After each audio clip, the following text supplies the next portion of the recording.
its iPad.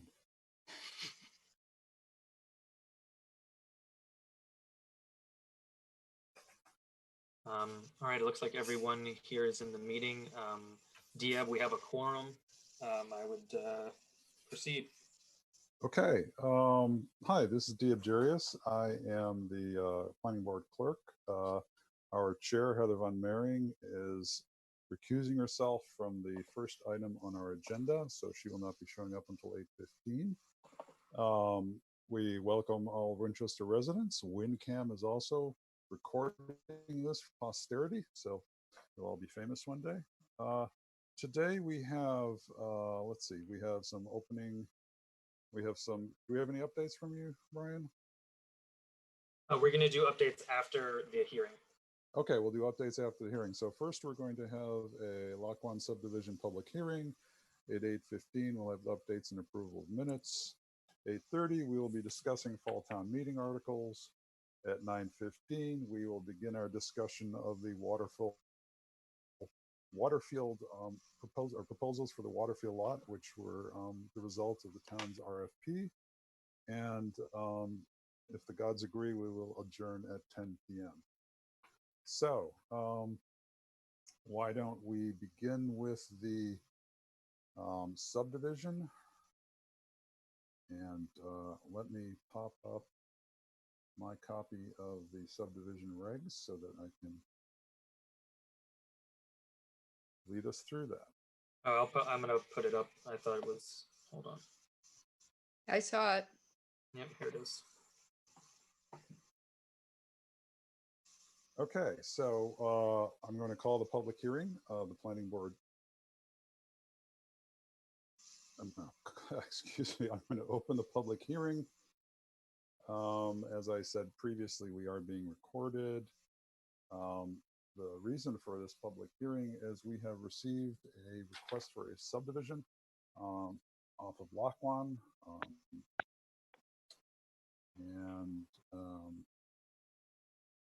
We are going to have public hearing at some point, and we'd like to want to make sure that when you would like to speak, you raise your hand. When we open the public part of the public comment section, please raise your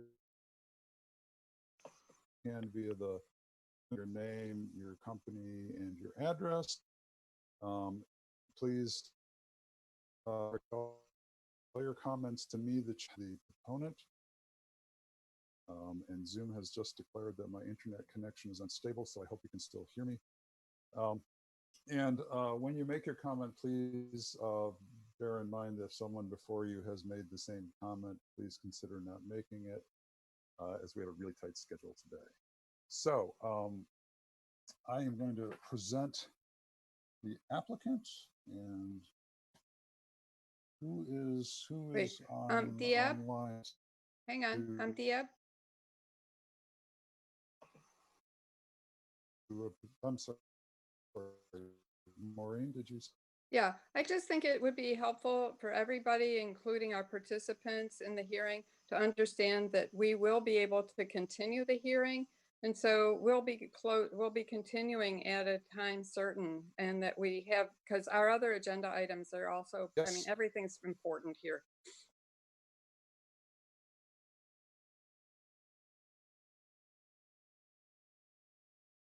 All right, it looks like my guess is that Diab's internet connection, like it said, is unstable.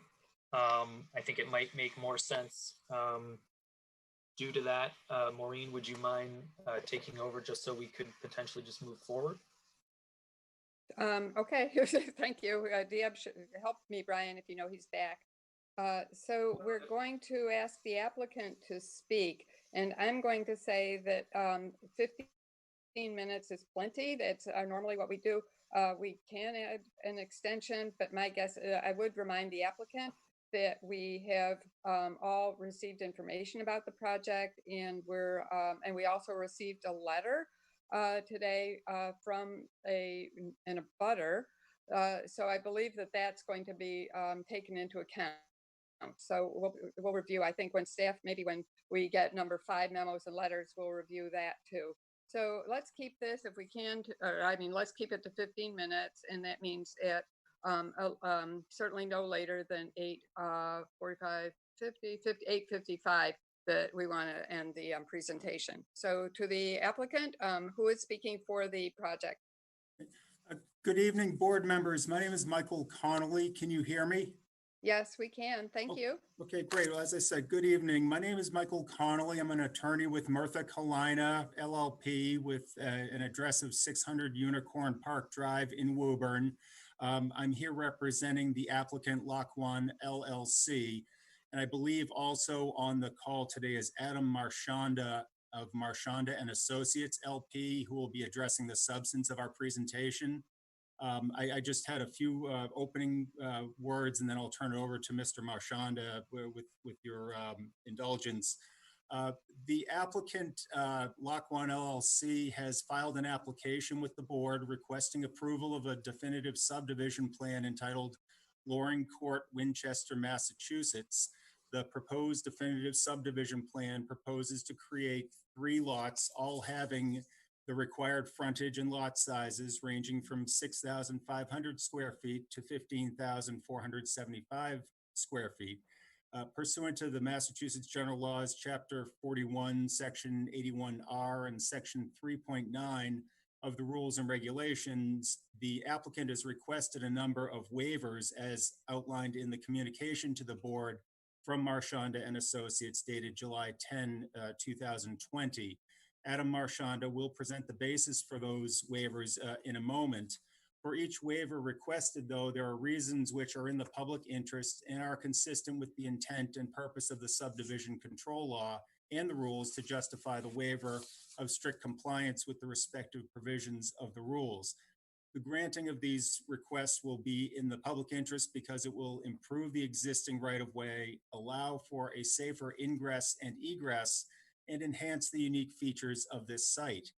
The requests are consistent with the purposes of the subdivision control law because the plan will enable the applicant to further develop its property in a way, on a way with adequate access, roadway, drainage, and utilities, and to accommodate the proposed residential dwellings as shown on the plan. At this time, I would like to introduce Adam Marchanda of Marchanda and Associates to review the proposed improvements to the way as shown on the definitive plan and profile that has been submitted to the board. Mr. Marchanda, assuming you're with us, would you please address the board to provide more detail on this application?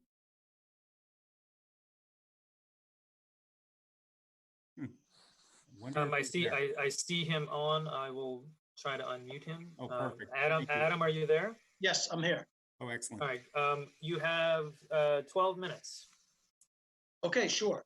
So, you know, I'm not sure what Michael's already said, but we're proposing 3-lot subdivision and also improvements to the cul-de-sac because we did some work with the fire department, Winchester Fire Department, to actually increase the radius of the cul-de-sac so they could have a proper turning radius. So basically what we're doing is we'd be demoing the building that's currently there, and then we'd be putting in 3 single-family homes. And we're also going to be running, as you noticed, I improved in the easement. I expanded it to a 20-foot wide easement to connect the water lines. And I know that was something we previously discussed some time back about we wanted to close the loop for the water line. So basically, like I said, there's minimal grading. You know, you've seen the stormwater report, some significantly decreasing the runoff, but I know it was discussed earlier that in addition to that, you also wanted recharge systems to treat the roof runoff, which, as you could see, I did add those to the plan as well. You did come back with a few comments that, like I said, I can address. I know that one was we originally proposed a 10-foot wide easement. I did increase that to a 20-foot wide easement for utility easement. I put the services, they're all in the right of way. I moved them to the right of way. another comment. So let's see here. I know that we had a comment about lot 4, who would be paying the taxes or maintaining that. I'm assuming that lot 4 is part of the original perimeter. It was just taken from lots 2 and 3 to allow us to be able to, if they were going to purchase another lot later, that they could make that a conforming lot. So that lot 4, I assume, would be on the owner of the property in terms of taxes, because it's original parcel. It was just taken from lots 2 and 3, so it's kind of just out there now to be used to add square footage or whatever's needed for zoning for for an addition down the road. Excuse me, do we have any like picture showing or like a PowerPoint showing? Sorry. Sorry. I do appreciate your question. Brian, you should address the chair. Brian, do you have the visuals for the subdivision proposal plan that was filed?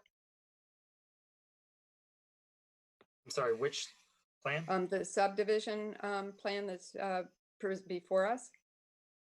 Yes, you're looking for the full application? Well, I guess I'd say a plot plan or a site Oh, plan. you know what? The share stuff, that's why. I'm looking at it right now, but nobody else is looking at it. Hold on, here it comes. Okay. Yeah. It was a reasonable question, but I'm sorry, you should. No, I had it up on my screen, but it was not being shared. No criticism.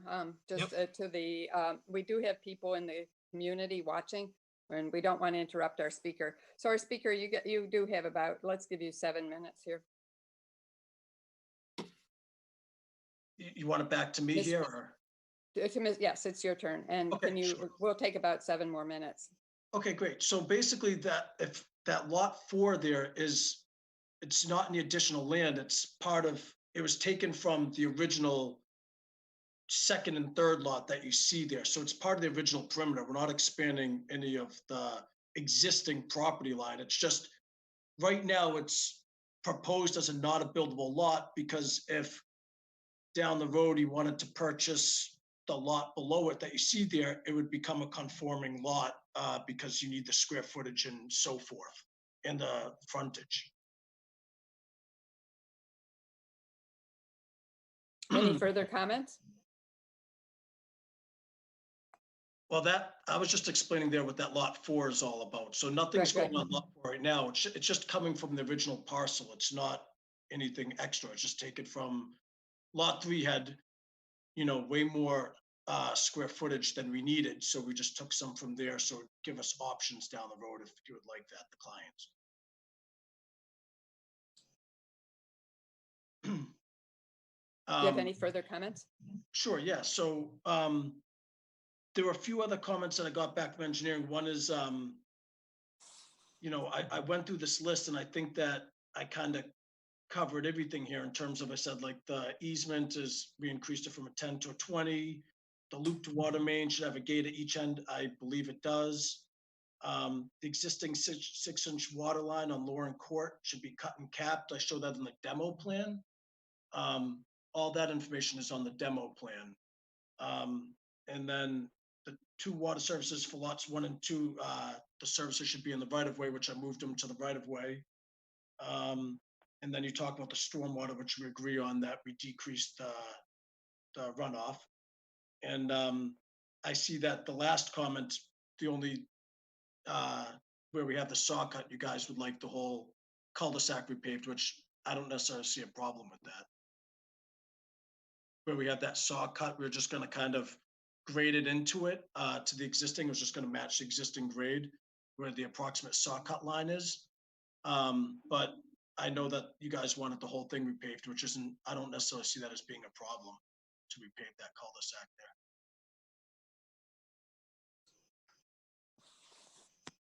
Are you done?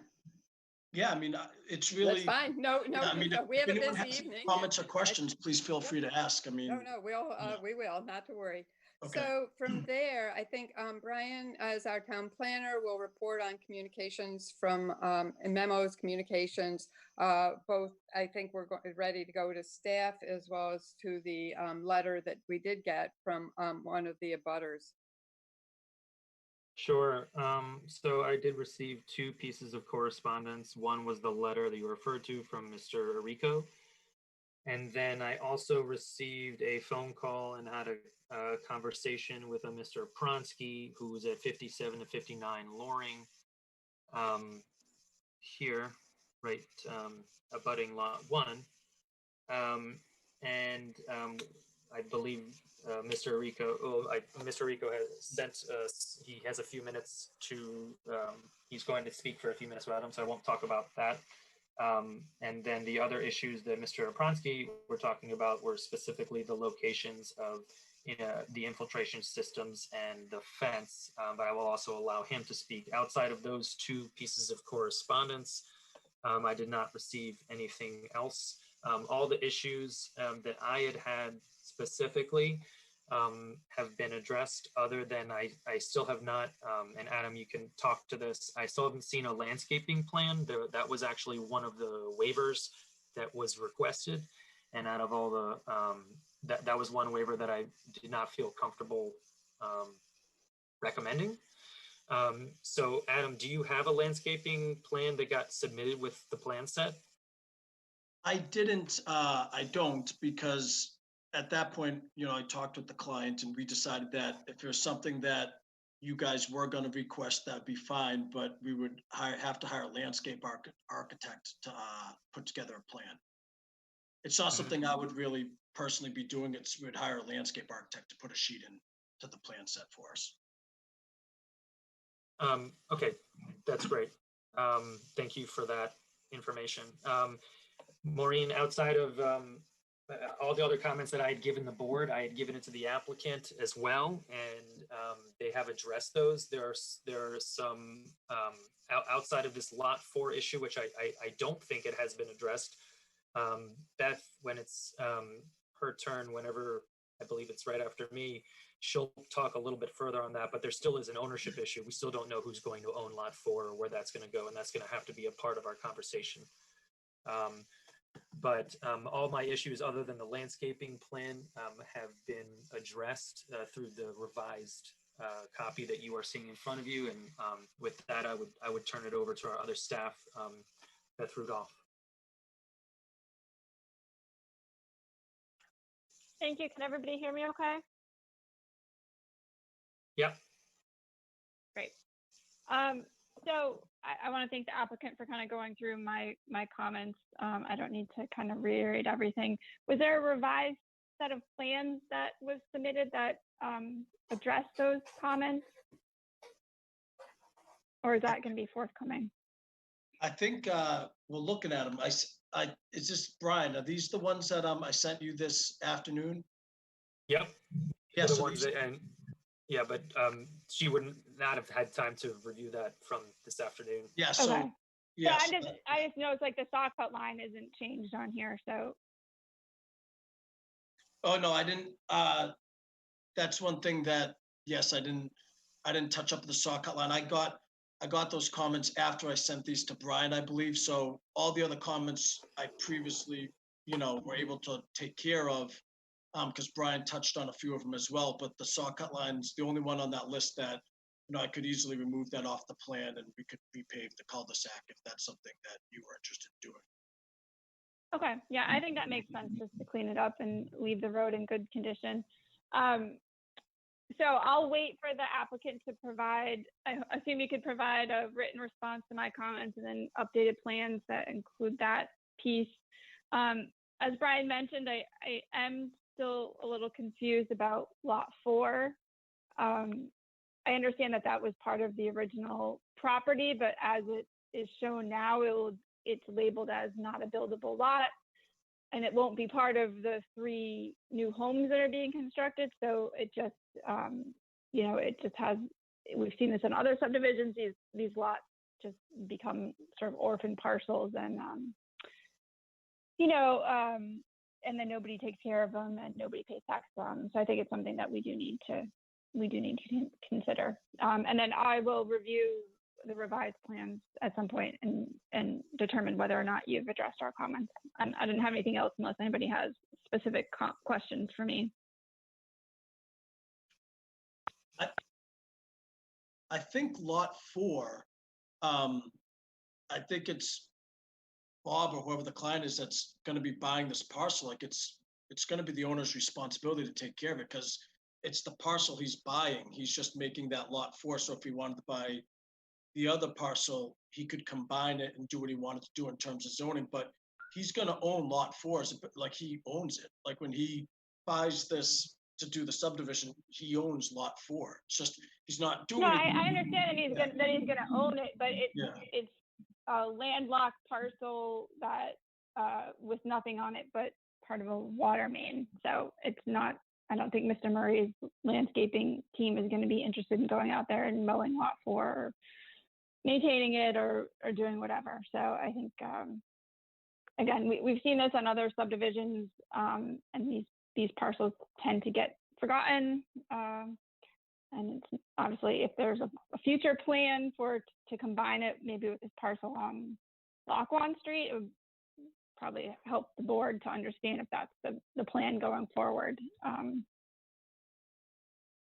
Yeah, I don't want to speak for Bob, but I know when we were going back and forth talking about when he was speaking with our office, that is the game plan, that he would be potentially buying that lot down the road on Lockwand and combining with what the lot 4 is there. So therefore it complied to all zoning requirements. I mean, obviously that's something he's kind of doing it for his game plan going forward. I don't know in terms of, him taking care of lot 4 in the time being, but I know that's why how lot 4 came about is because he has his eye, I believe, or he thinks he might have potential, wants to keep it open to the possibility of buying that parcel and then being able to do something and making. So let me interject as the person chairing this hearing that you're hearing the comments from our town engineer. This is a recommendation, and I don't think we need to debate it right now.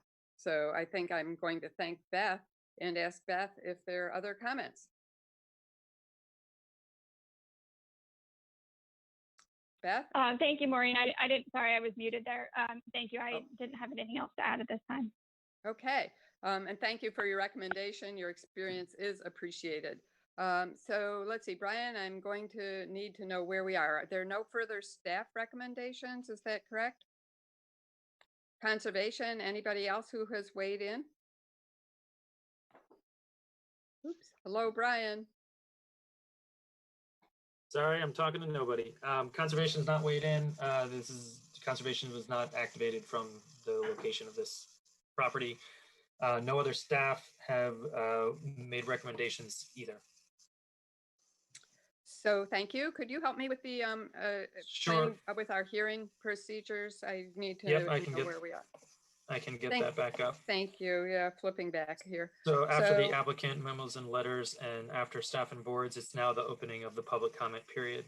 Okay, so we are going until 8:15, no matter what. Again, this will be a hearing that we can continue.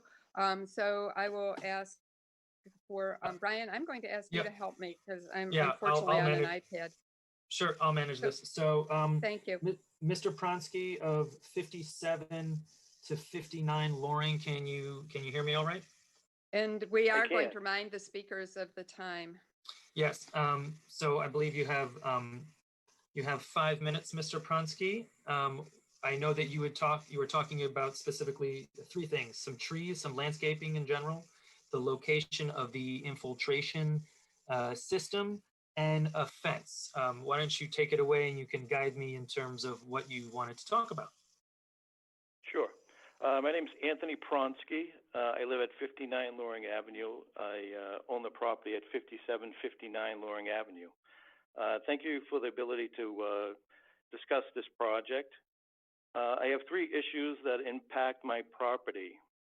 First, Can the developer move the proposed recharge system shown on Lot 1, Sheet 5, easterly, further away from my basement? As my house is an older house with no waterproofing as in the basement. The other issue has to do with the existing conditions plan. I'm very happy that you're requesting a landscaping plan, as because there are 3 mature trees as shown on that's not shown on sheet 2, the existing conditions plan. 2 15-inch diameter trees and 1 30-inch diameter trees along Lot 1's westerly property line, which abuts my property.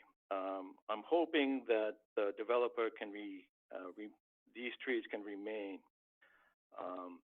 And the last issue has to do with the demo plan on sheet 4, also on Lot 1's westerly property line. The plan notes the removal of 2 fences. I'm respectfully requesting that the developer reinstall a new fence at this location and connecting it to the existing fence that's going to remain along the rear of Lot 1. And hopefully all these issues can be addressed. Thank you for your time. Thank you, Mr. Pronsky. And at this point, we're just taking in the comments. I don't think sometimes our staff will help us with those requests and make recommendations to us. So we won't be doing a back and forth in this hearing. Okay. So okay. Brian, any other people from the community in the hearing? Please recognize someone. Yeah. So Mr. Arico had prepared something. Dave Arico, are you out there? Yes, I am, Brian. Thank you. I'm at a friend's house. All right. I not see my name pop up, and I'll try to be brief. Again, I own 5 Loring Court. My brother owns 3 Loring Court. He's on as well. We're very much in favor of the proposal. We thank the planning board for taking the initiative in 2017 to get the land rezoned from industrial to residential. One of our concerns is if you look at the pictures of the building, it's in really bad conditions. There's been 2 or 3 fire safety issues where they've had to have a 24-hour fires on site. And so we're concerned about the condition of the property. We're in favor of the development. In talking to a few of the neighbors too, one of the concerns is, we would like to we think it's reasonable to ask, maybe as a condition, that 20 days after, if this does get approved, if the building could be taken down, site cleared within, say, 90 days after the appeal period ends. That was one request, and the other request is, again, up to the planning board to maybe think about asking is, if it does get approved, could the construction period for the homes be, say, limited to, can the developer make efforts to finish construction or have the houses done by the end of 2021? So those were just 2 things, but we're very much in favor. We think the houses will fit into the character of the neighborhood, and we appreciate all the efforts that the planning board made for the neighborhood going back to 2017. Thank you very much. I'll turn it back to Brian, who knows who's raising hands in the waiting to speak. Yes, there's one more at the moment. Ms. Schleicher, are you there? Yes, I am. And then the next person who's listed as Min, you will be next. But Peggy, why don't you take it away? Yes, thank you very much for the opportunity to speak to the board. I live at 22 Lockhorn Street. We are bordered on 2 sides by the former Badakian plant in the back of our property and on the side. My question for you are 2 things, 2 observations. One, Loring Court is 27 feet wide. Lockhorn Street is 23 feet wide. Now, the reason that's important is that Loring Court has a roundabout at the end. Lockwand Street is a dead end.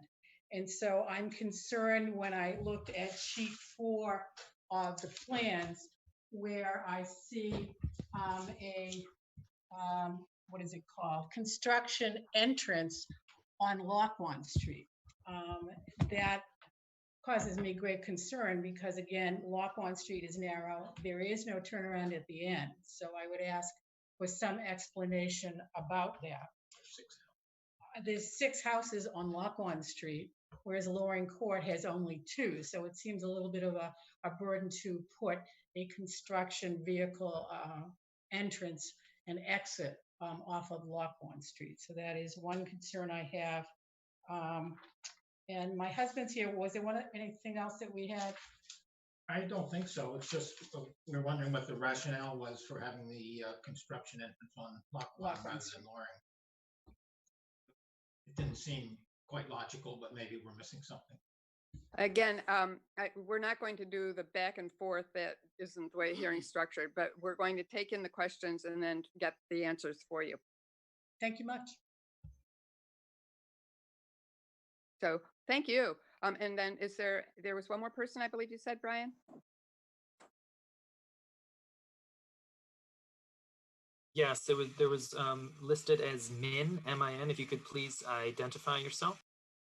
Hi, this is Ming Q from 17 Lock 1. It's my pleasure to have the opportunity to speak, and thank you so much for to work on this plan. And I do have couple of questions. First question is like the lot 4. Even if currently it's not planned to build a house, but if in the future there will be any plan to build a house, where will be the entry for that lot? Will that come through Lockwand Street or from Loring Court? That's my first question. Anybody can answer that? Well, let's have both questions, and then I'll turn it back to Brian, our town planner. Okay. Your second question, please. Second question. Actually, second, it's not a question. It's about something I want to bring my concerns, my big concerns. So maybe all of you guys know that 63 Loring Avenue, there is a new construction going, and when the builder tore down the house for demolition and for the like digging the holes, we like not only my house but my neighbor, and he can speak as well. We felt big shaking, and this is a big concern for me at least. So I'm going to, excuse me, I will jump in and say, although I appreciate your concerns, our focus is the subdivision, and those concerns that you have, I will right now steer you to the building department. So that's out of the scope of this hearing.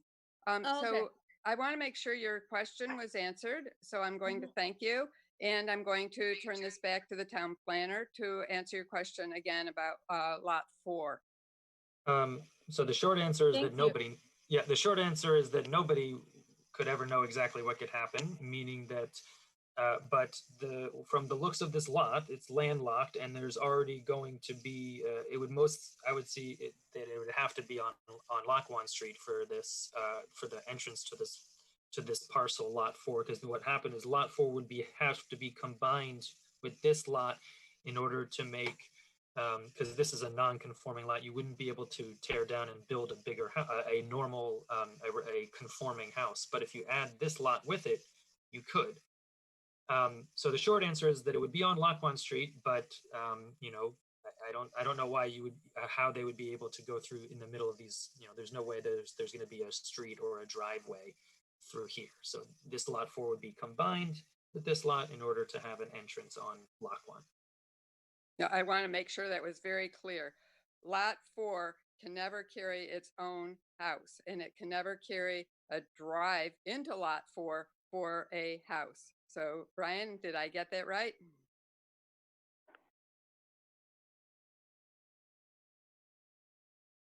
Correct, sorry. Yes, that's correct. There's no way that Lot 4 on its own could be a house. There's no way that two houses could exist even if these were combined. Thank you. Okay, Brian, I think There's we're... one, okay, Oh, there's one one last more? person. Yeah, there's one So last I want to person. make sure, so we had questions from Mr. Pronsky. Let's see, where else do we have questions? We want to make sure that anything that can be answered right now is answered. Most of these, I think, have to go back to staff for further, because they're requests that we'll be getting recommendations on what to do with the approval. So we had Mr. Pronsky, we had Mr. Rico, we had Ms. Schleicher. Is there anything else, Brian, that you could think should be answered before we break and continue at 8:15? So there's one other person that wants to speak, Max Chen. Yeah, he's the right. only But other- before we yeah. bring on that Oh, speaker, is that, I before would if just there's want, any because other, we're no, wrapping no. up and moving on at 8:15. So is there anything else in among those questions that should be direct, that can be given a short answer to the speakers? No, I've taken notes. I think I've taken notes. I do not believe I can answer any of these questions quickly or by myself because this is a planning board decision. So yeah, it's exactly like you say. There'll be a recommendation at a following hearing. Very good. And so we have one more speaker. And again, we're going to be breaking at 8:15. So please introduce the speaker. Hi, yeah, this is Max Chen and at 15 Lockwood Street. My concern is very clear about the construction truck entering on Lockwood Street. So my question is why the construction, the three house will be built on the Loring Court, but the construction truck will be enter or exit from Lockwood Street. Thank you. Brian, can you address that now? Or Beth, either if Beth wants to take it. I mean, I think that's really that's the applicant in terms of why they decided to put the construction access on that site. And what opportunity would we have if we wanted to redirect it to Loring Court?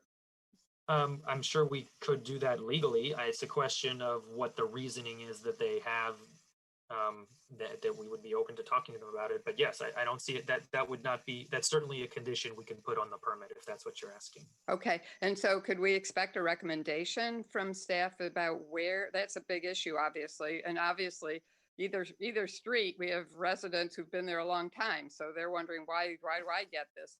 But I assume sure, that's something that Beth and I can talk to the applicant about and get back to everyone at our next meeting. Very good. Thank you very much.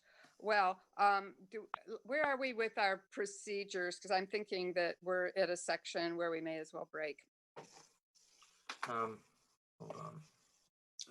on. Maureen, I'm back online. Thank you very much for Hooray. taking over. I apologize. We are at the board discussion section. So that means this is a great place to break. Very good. Well, I don't know. Oh, I've got two devices. I'm going to get off this iPad in a sec. So did we lose you completely? Wait, no, she's muted. Unmute. Okay. There you go. Now we go. Thanks. I'm going to switch to my laptop. But for now, can we ask for a motion to continue the hearing to a time certain? That being, Brian? Anytime on our next meeting, which is the 15th. What do you recommend? I think this 7:30 is a good start time because there are a lot of people on this call and the idea of having it earlier is better. Very good. So can we have a motion to continue the hearing? And everybody on the call, whoop, am I still there? Yes. Everybody on the call should understand that when we schedule a continuation of a hearing, it is a time certain. So that will be September 5th. I am asking for motion to continue the hearing on September 15th at 7:30. Do I have a motion? So moved. And a second. Heather Hannon, where are you? Yeah, I was muted. Second? Yes. Thank you. All in favor? Jarius, aye.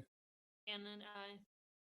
And Meister, aye. Thank you all, and we will be seeing you back on September 15th. To Brian, I'm going to be getting off my iPad and onto my laptop. Thank you. Thank you. All right. I guess we can, let me see if Heather is back on. She is not back on quite yet. She will be on in a minute. So I know she had, excuse me, I know she had some updates as well based upon a memo that she sent to everyone today. Some updates on my side. So I think this, this is for the members of the audience that we did not receive, either of us, we did not receive, meaning the engineering department or the planning department, our municipal vulnerability preparedness action grants.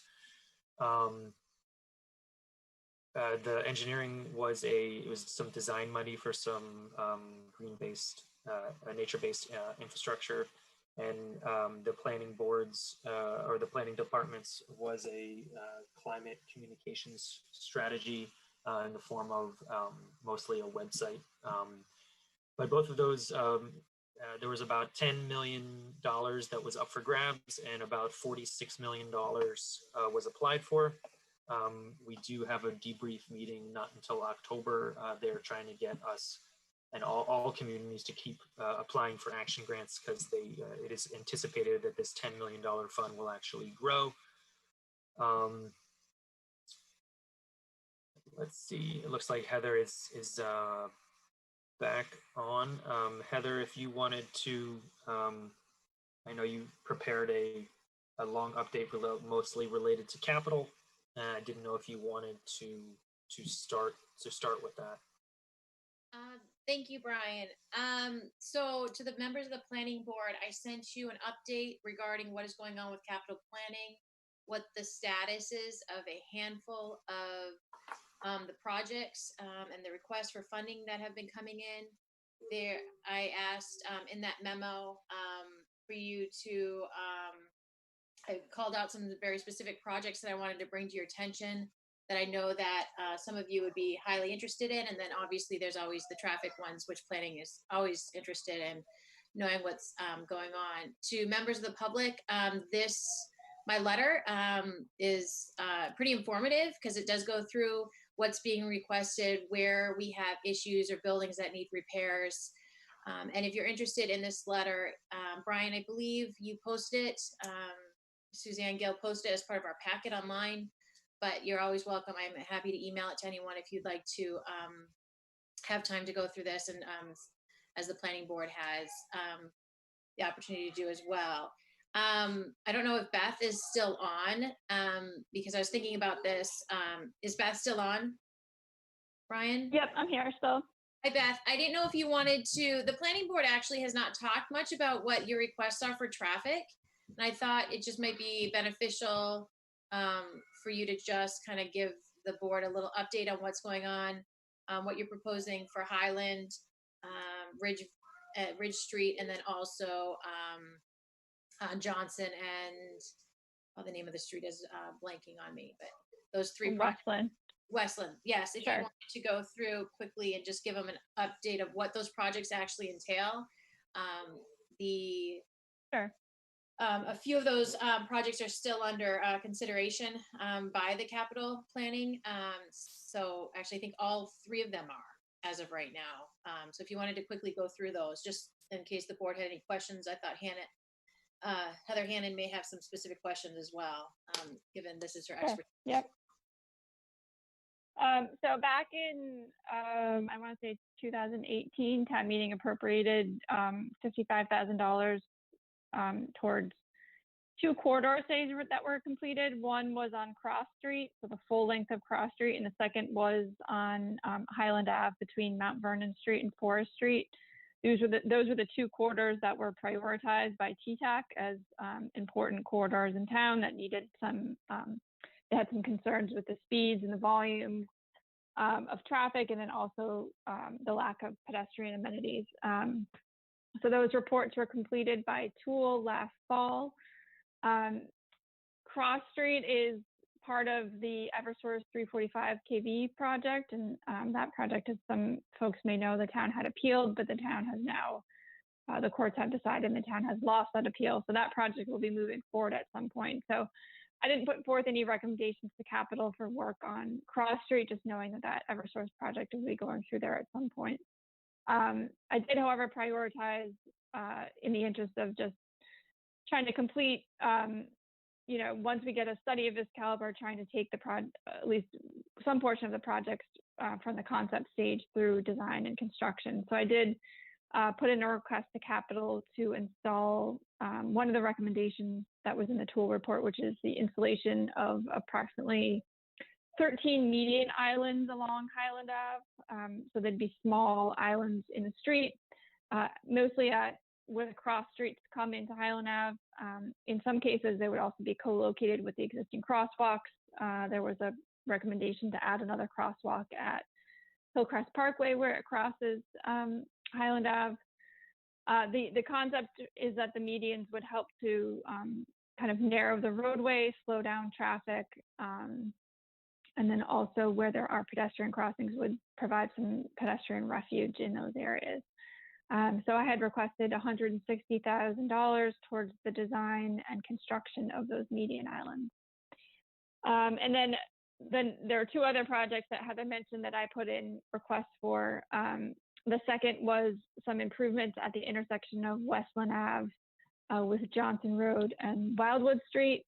That project was identified as part of the Complete Streets program that some of you may recall that was initiated by this at the state level. I don't know, maybe back in 2015, somewhere in that time frame. The town, with the help of a technical services grant that we got from the state, was able to put together a Complete Streets prioritization plan. That area was, that intersection was prioritized as part of a safe walking route to and from the Vinton Owen School, as well as the West Side Field.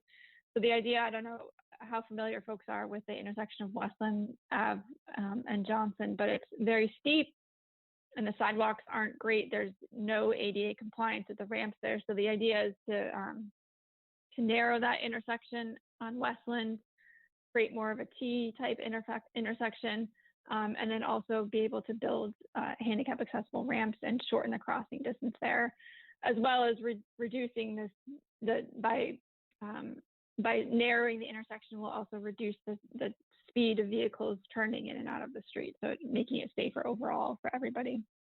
And then the third project, which is something that I've been requesting from Capital for several years now, is just to initiate through a concept level design the redesign of the intersection of Ridge Street and Laughlin Road. So that's right where the West Side Fire Station is, Right Lock Farm, and Mullen Field.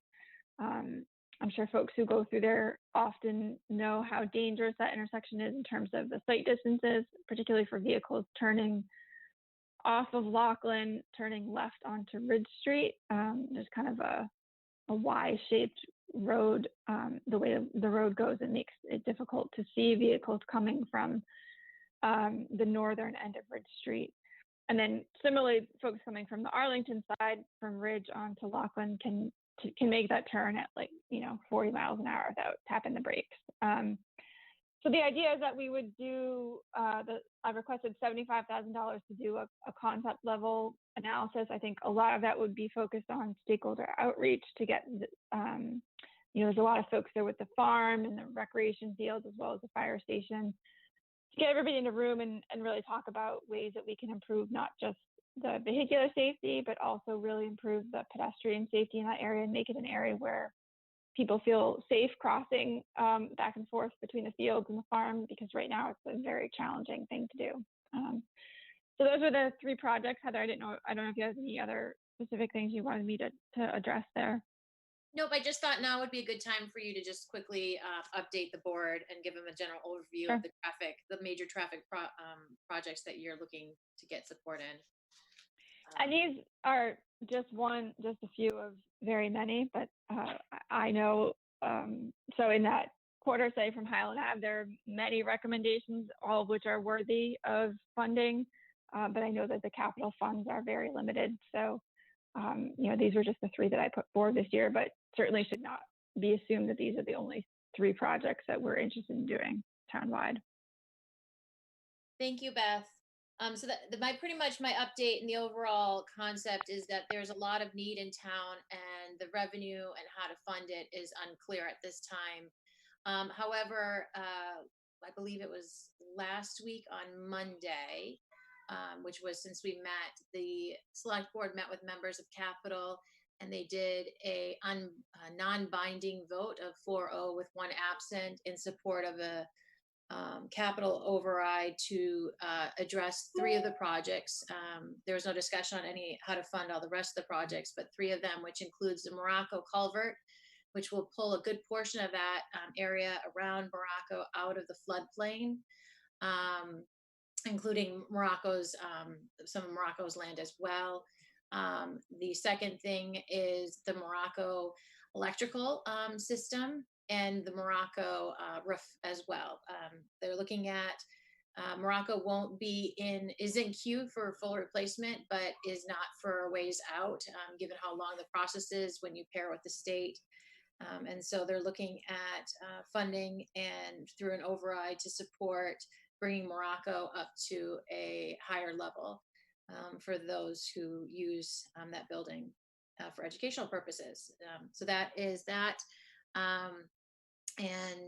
The only other thing that I know that we have not talked about, but I know will be of high importance to the planning board, is the McCall Middle School masonry restoration. As of right now, the front facade of McCall Middle School, the historical components of that front entry has been having a lot of problems. The flashing has degradation and has just disintegrated over time. And so there's water getting into all the historical precast and is breaking it apart.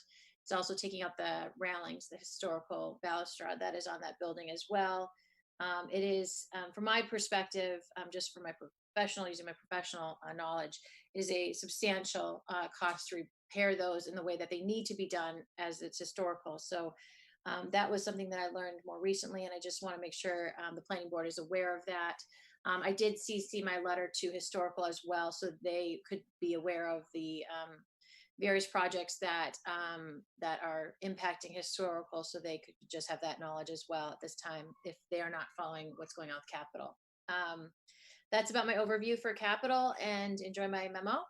And what else? Anyone else have any updates, or shall we? Anything else before we move on?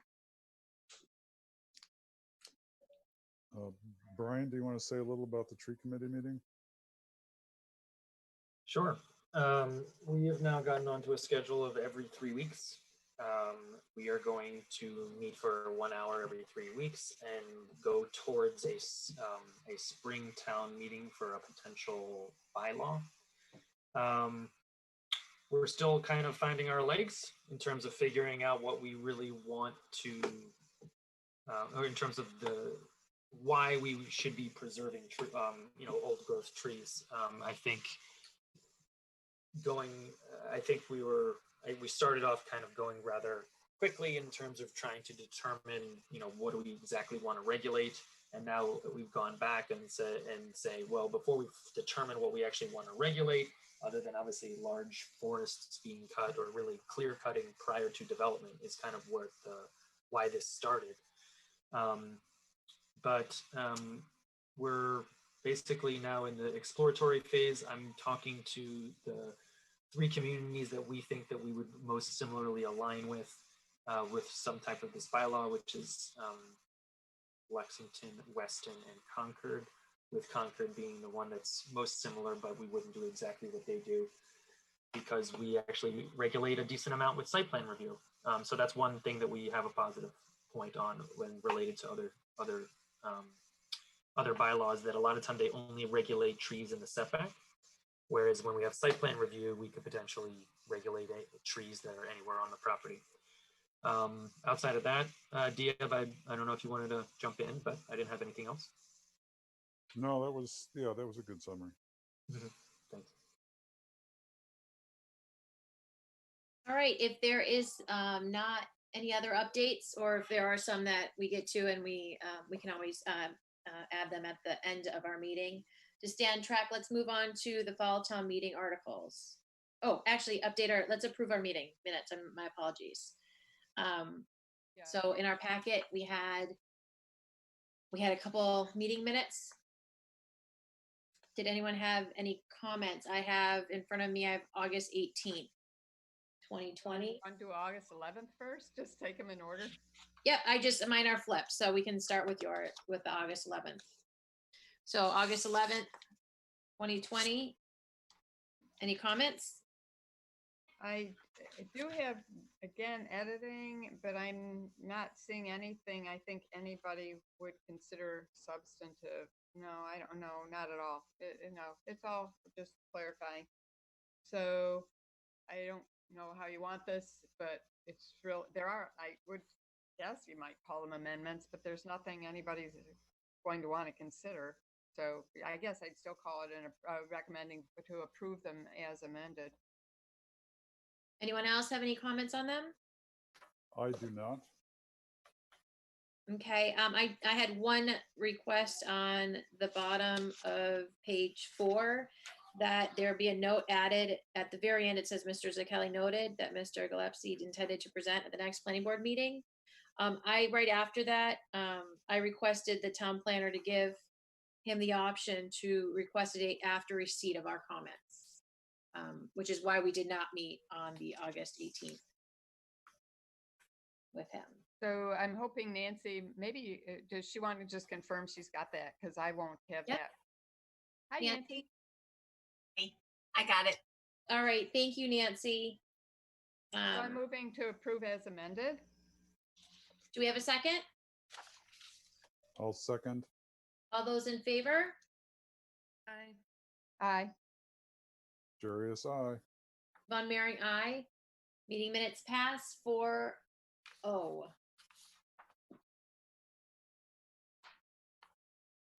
All right, and let's move on to August 18th, 2020. Any comments?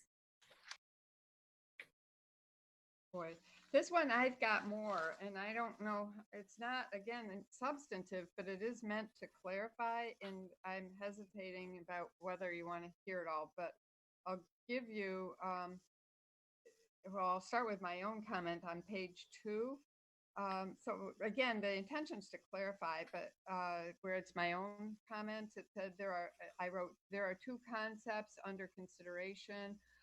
Let's see, and I said, starting with the PUD, when the planning board discussed this area, Dennis Carlone showed us concepts, and then something was picked up. Clearly, Nancy got something that I said, but it was not the main point. So something got merged. But anyway, so showed us concepts that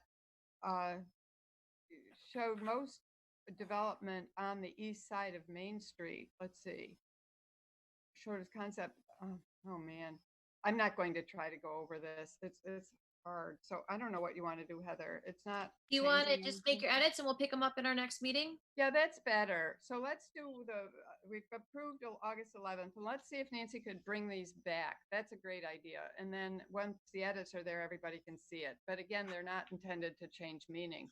But sometimes I didn't understand something, or I think something else was intended to be said. So thank you. I think that's the way to go. I'm fine with that. I'm going to ask you to add one change to yours. So when you submit, it's only coming from one person. In that same page, on page 2, and it says Chair Von Mering. In my second line, it says the sites in the zone cannot be merged. Should actually say the sites in the zone are unable to be merged at this time. Hang on, I'm looking. Oh, I'm sorry, Nancy. I was gonna have Maureen pick it up and then give you it as part of her edits. That's fine. Okay, That works. I have it also. So Oh, you yeah, picked it and up you can too? see Okay. how exactly this was hard to follow, obviously, but I got it. Thank you. Anyone else from the planning board have any comments on these? The only comment I've tweak, but I could send it to Maureen. Is that what I should do? A word tweak? Yeah. Why don't maybe we should all just put them back in the bin, and with Nancy's name on something, because otherwise I end up collecting, and it really that's what Nancy's doing. So, Yeah, no, that sounds great. thank you. Okay, you can Nancy, can we also just email them to you instead of putting them in the bin? Works too. Yep. Okay. Are you comfortable with that? Yeah, I'm fine with that. All right, so planning board, we will email or drop our notes to Nancy in the bin, and then we'll bring these back for consideration at our next. I have something which won't go into the bin. Okay, yeah. And that is that we have a list of attendees, and some of the names are not, they're only partial names, so they're not useful for identification purposes. So for instance, there's just the name Terry. Do we want to elide those, or do we want to just say Terry unknown to indicate there was someone called Terry there? Yes, that's how we would do it. If we don't know their name, it's better to put Terry something than just put a person. So let me also add, and then I guess we want to stop, but I think it's always important to ask for the address of the person speaking. And if Nancy doesn't have a list of residents, it still exists, and you can then go back to the street and the number, and then you can usually find the name. So I used to encourage other recording secretaries to do that, and it works very well. I can do that. That's no problem. Thank you. Thank you.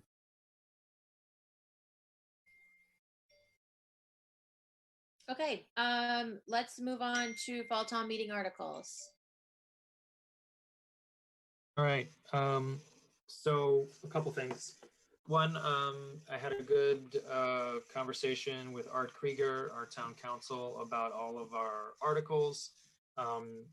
Mina Makarios is actually on the line this evening, which is great because not only can you give us some information on any of these other articles, but the one that is definitely the most complicated is by far the flexible zoning article that we have potentially going forward.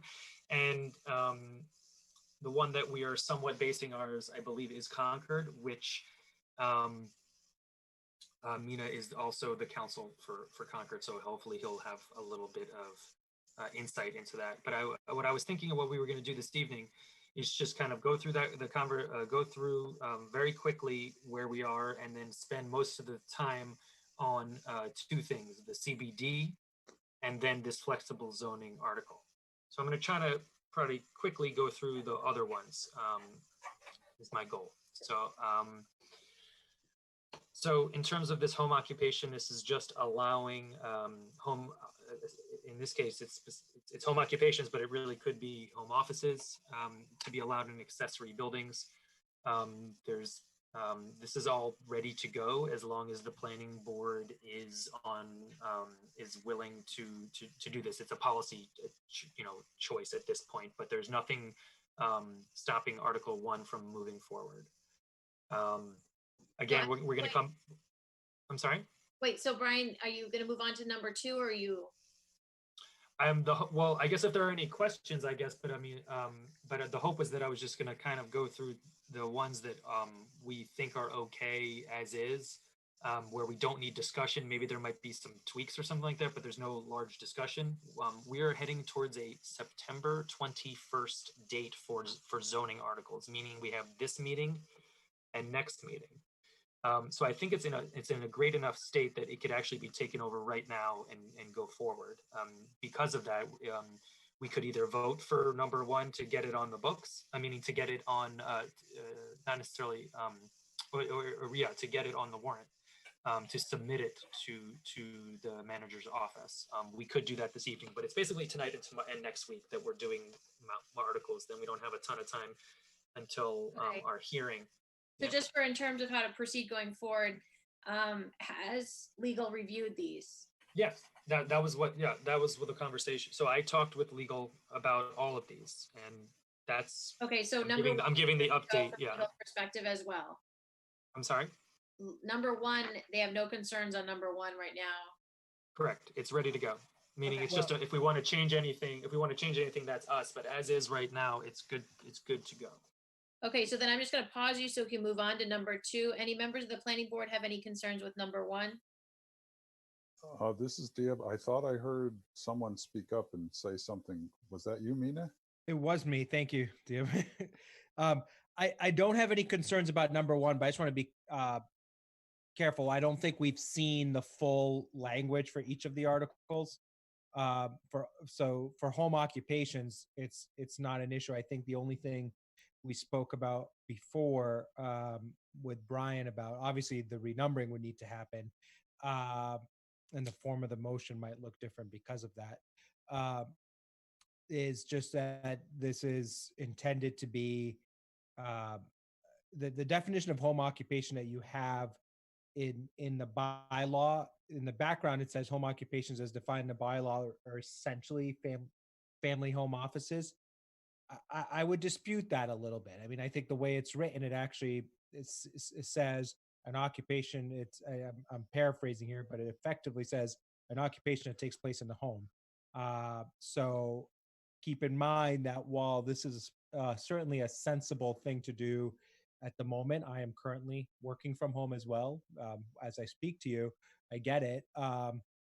I would be careful that as you review this, you think about whether whether the definition is sufficient to not turn this into something that captures any kind of work that could be taken out of a house, like one that would involve guests or traffic, etc.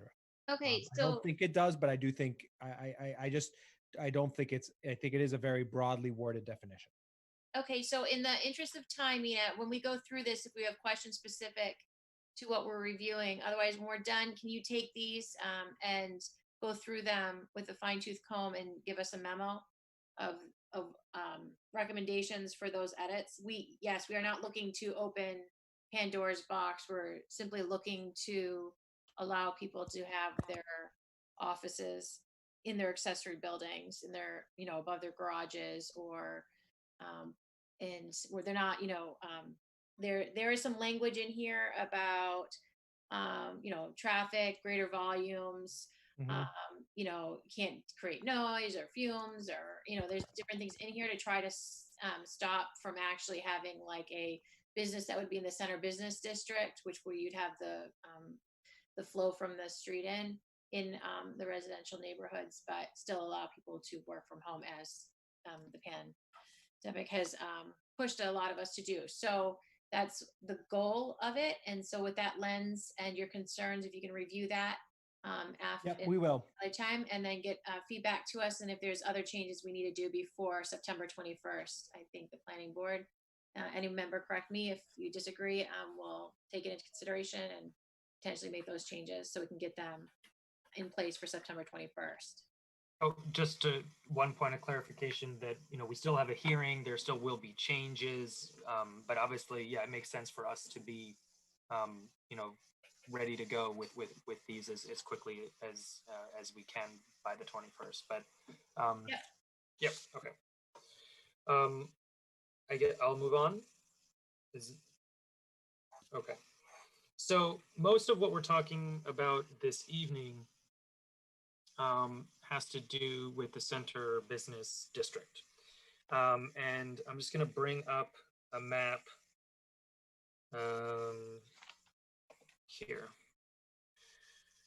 So the one conversation that we had at the last year, that Art had a clear problem with this here. The idea is that the North Core is supposed to be one kind of contiguous area, but it's two parcels are treated differently within the North Core, as in there's a height zone of 45 as well as a height zone of 40. So he said that this already is an issue. And what he recommended after I talked with him last week is that instead of bringing some parcels into the town common zone and then taking some parcels out of the North Core zone, he said it makes much more sense to, if you're going to, you would, this would all be one new zone. So that's the way to combat it. Other than that, there's nothing legally, you know, we're just changing numbers and where the lines are. There's nothing, he said that there was no legal issue related to that. But just the fact that right now this is actually not in compliance with the, it doesn't have conformity within the zone or the subzone in this case. So that's one way we need to fix it. I did send out a height map. Let me, I did look up, I got some of the heights from the applicant from 6654 and got other heights by looking them up. So I did send that out. If you'll give me a minute, I will get that up. But this is more of a policy discussion right now of how we actually want to treat, you know, it's really this whole area, this whole triangle here, and I guess including these few Park Street here. But it's really everything that has everything that's west of Main Street that's in the North Core. So hold on a second, I'm going to get that height map up in just a second.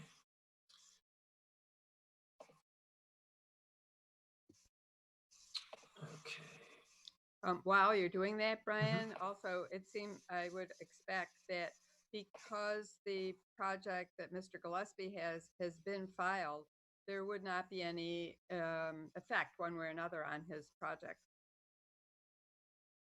That is correct.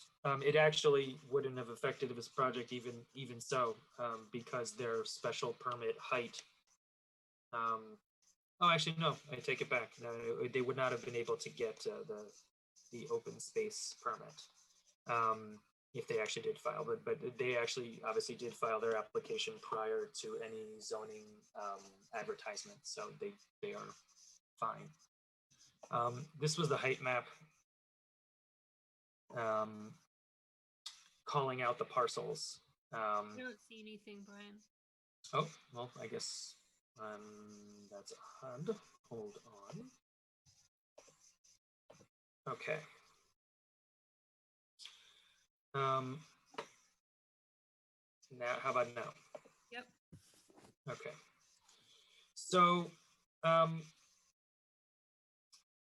you know, we could basically pick up where we left off, which was basically like, well, what's actually going to happen in this triangle anyway? That was kind of where we ended up, and it was after 10 o'clock. But the idea is that this triangle here, you know, it's really this parcel right here that's at 20 feet.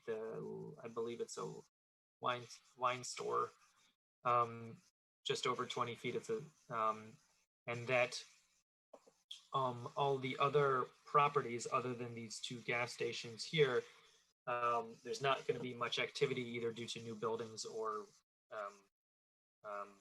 just existing new buildings potentially, but the existing buildings that are there. We got into a lot of conversation based upon this in 654 related to parking. I mean, we really got into a lot of different things. So I'd like to start off by talking about really what the goal of the North Core is trying to be. And as of right now, the only thing that I mentioned that I thought was a good start was that we seem to be not happy with buildings that are, you know, reaching over 65 feet or reaching 65 feet in the first place, and that a 60-foot height of special permit seems to be like something that most of the board could agree with. But the idea is, are we going to do this piecemeal, or should we look at this more holistically? So I'm going to turn it back to Heather in terms of really where we want to go. My recommendation at the moment would be to either not do much or to do something related to that special permit height. That's at least, and I've memorialized that in writings for, based upon the residents' petition. So I don't know where you want me to go from here. At first, it was to find these heights and to have a conversation. So it's Heather. It's okay. It's back to you. I'm going to take it back from over here. So looking at the heights, because I was one of the people who asked for these heights, it makes so much more sense to put the west side of the North Core in with the town common. However, now I'm confused because legal said it needs to be in its own subset, and I don't understand why if we put it with the town common heights. The It was that if the town common, then would basically this line would go over and just include all of these, and then this area would be considered the town common. That's fine. There's nothing wrong with that. It's the question of if we do that, then these parcels are a max 48 special permit, whereas right now it's 65. Is that something that we want along Main Street? And I mean, I can understand other parcels. So that's why we got into that conversation. Is that, do you want this to be a 40-foot by right along Main? Ryan, the proposed one that is going on, is that with an open space or not with an open space? Would that be non-conforming at this point if it went to the 40 feet? Correct. They would not be able to do this proposal.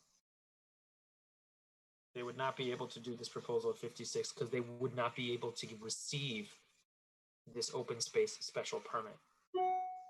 It would not be possible. Yeah.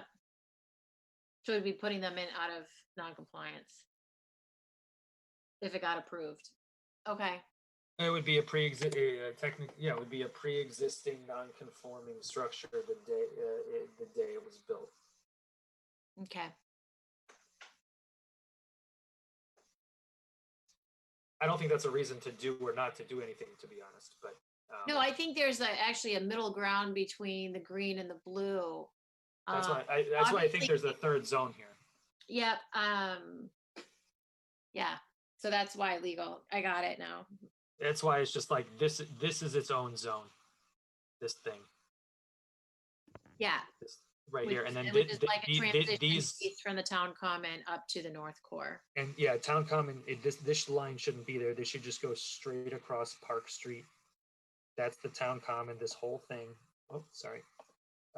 This whole thing would be part of the town common, and then a different subzone would be what I'm outlining now. The west side of Main, bordered on the south by Park. And then the North Core would just be, east of Main, west of Museum. So I'm gonna. But the way that it's shown now is that it's higher along Main Street, and I think we still want that. Mm-hmm. That's why it's blue versus green right now. Correct. Those aren't like the same situation. And I think if you take the topography into account, yeah, the green that is now west of the words North Core are at a much higher elevation, and so I don't see that they actually have the same characteristics as what's on Main Street. So I don't see how they could be in the same zone. Just to be clear here, Diab, for everyone as well, you're saying that these parcels shouldn't be treated the same as these. Correct, because they are much higher. Right. So then what we're talking about is potentially doing a new zone with 1, 2, 3, and then these blue, and then these would get sucked into the town common. I mean, I would say that the green should go into the town common. Mm-hmm. We already have a filed project for a big chunk of that blue that's up, near the top of the zone. Or actually the whole thing rather. Yeah, so, and these are the two tallest buildings around here and here. They're not going anywhere. They're old and nice looking. So I mean, practically, we have the island in the middle. We have the green to the left of that, which have established. I know one of them is an apartment building, so as we know, presumably somebody could tear it down. The others are condos, so they will never go away. So that's a fixed point.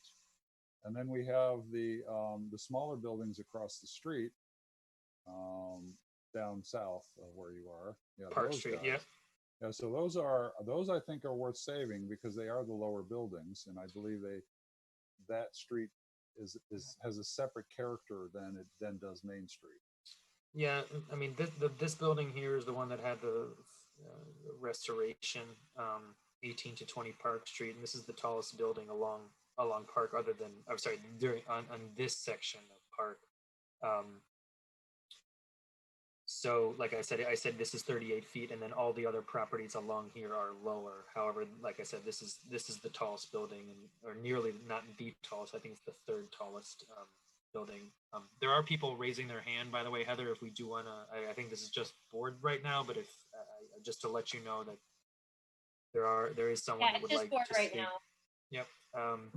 So just hold tight.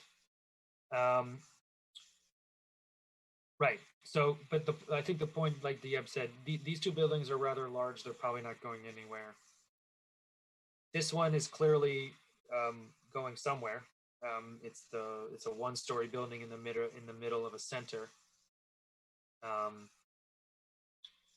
So, again, the question is, do we want to do anything right now? And if we do want to do something, it seems like the best way to go forward is to create some type of new zone and make all of these have conformity in each of the zones. So that's easy to do, but it's a question of, these are close enough to the town common, it makes sense. Seems like there's really 1, 2, 3, and then this island are just like, what are we doing with them? Sorry, it's Maureen. What's an island? I'm struggling with that word. Oh, sorry. This blue block that we're mainly talking about, because everything, I mean, Sorry, this one blue is block. No, I'm still not with you. What are you talking about? It's not on the screen? A blue block? I'm looking at the map. Where the liquor store is? This block. Do you see my mouse going? Yeah. That's the island. Right now it's on Park. Yeah, it's bordered by Park Street, Main Street. Oh, you're calling that an island? Okay, more than. Okay, it's a block. But so it seems that one goal which makes sense to me is which I felt for a long time, take council's recommendation and try to create a new subzone, just create a new subzone because we've got two different heights in one of these in the North Core subzone. So that just is wrong. So I think, could we agree that this is not good zoning, and council has advised us that's not a good way to create a subzone? Is that can we start with that? Well, we can start with this is wrong. Yeah. So that focuses it. Then the question is, something might get moved into the town common. And I do think that even the historic buildings, as we've seen, the developers will sometimes try to see if they can push through. So I do think on Park, I'll call Park, if you don't mind putting your little cursor there, that certainly everything on Park to the south, we might want to, just to keep it clean, just run the boundary up Park Street. So does that Park, whatever it's called, I don't know what it is, Park, that one's street, I think. There's 3 parks in Winchester. Mm-hmm. It's street. And that does seem to make sense, number one. And that puts all of this in the town common. It's a question then, do we actually want to keep these in a 40-foot zone or not? Or do these 3 parcels act like they should be in the town common? But yes, I think undoubtedly this is at the very least, we can just continue this line. At the very least, we need to make everything in the North Core one color, whatever that is, and everything in the town common one color. That's what we have to do, because that is the zoning problem right now. Right. So then we move I'll call it the west of Elmwood, which is the parcel that is 56 feet tall, and it used to be called Stonehenge Apartments. I don't know what it's called now, but it's this giant block. And that one, it's almost irrelevant what we do. It's big and it's there. And then next door is our project under construction on Elmwood. So I think what we're really wanting to consider is what's in flux here, what's vulnerable. And right now I'm looking at Ridge Street and the Right Lock Farm. Just wait. What You gotta happened? move that satellite over.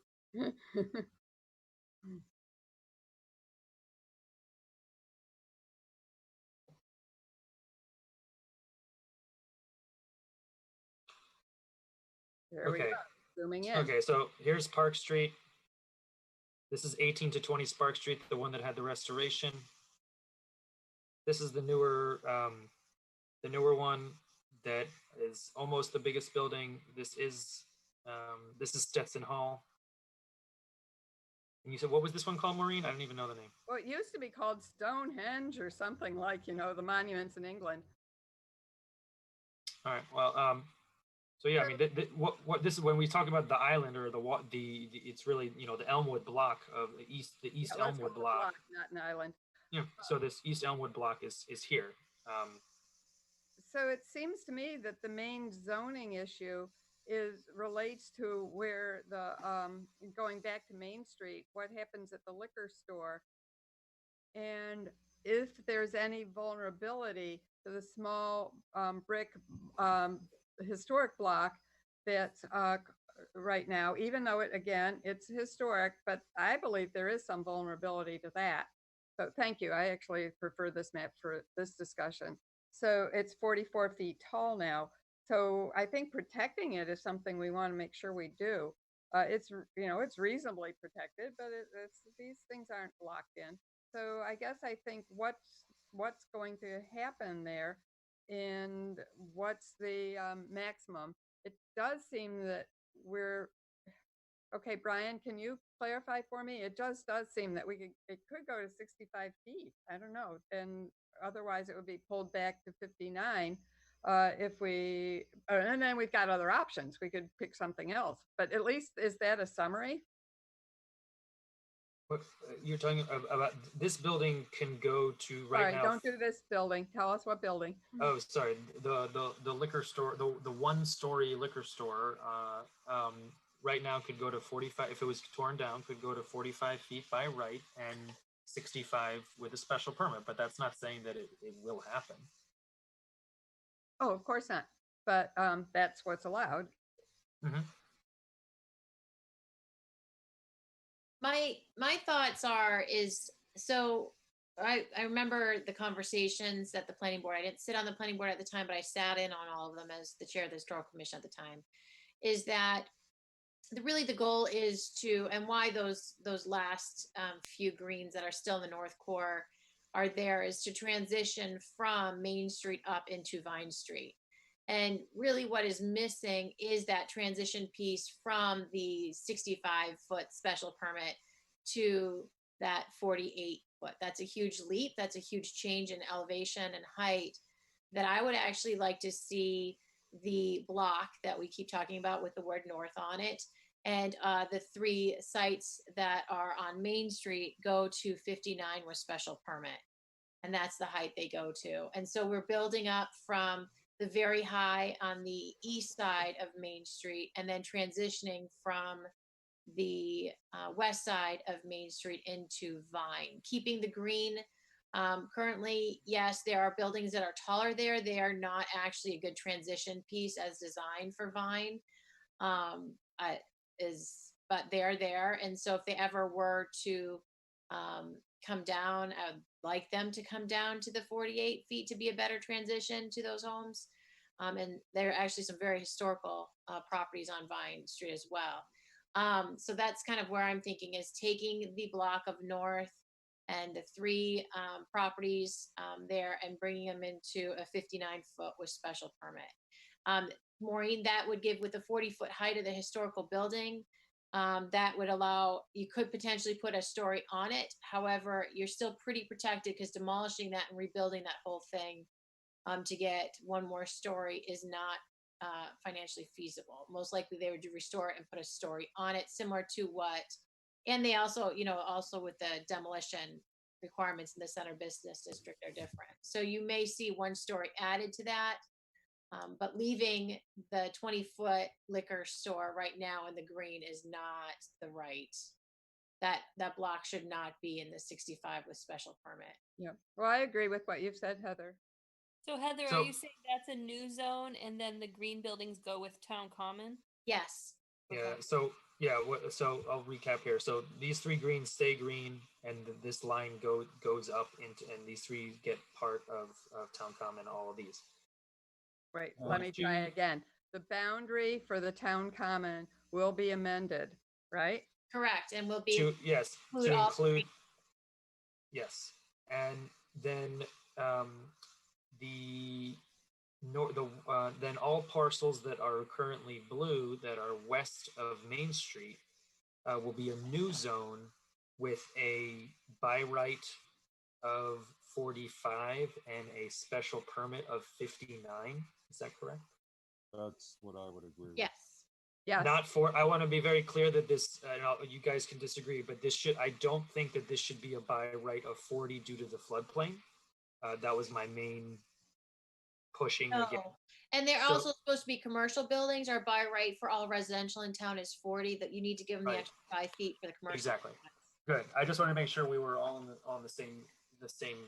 So yeah, so this makes sense to me. I And I think we just call got. it the West Core right now.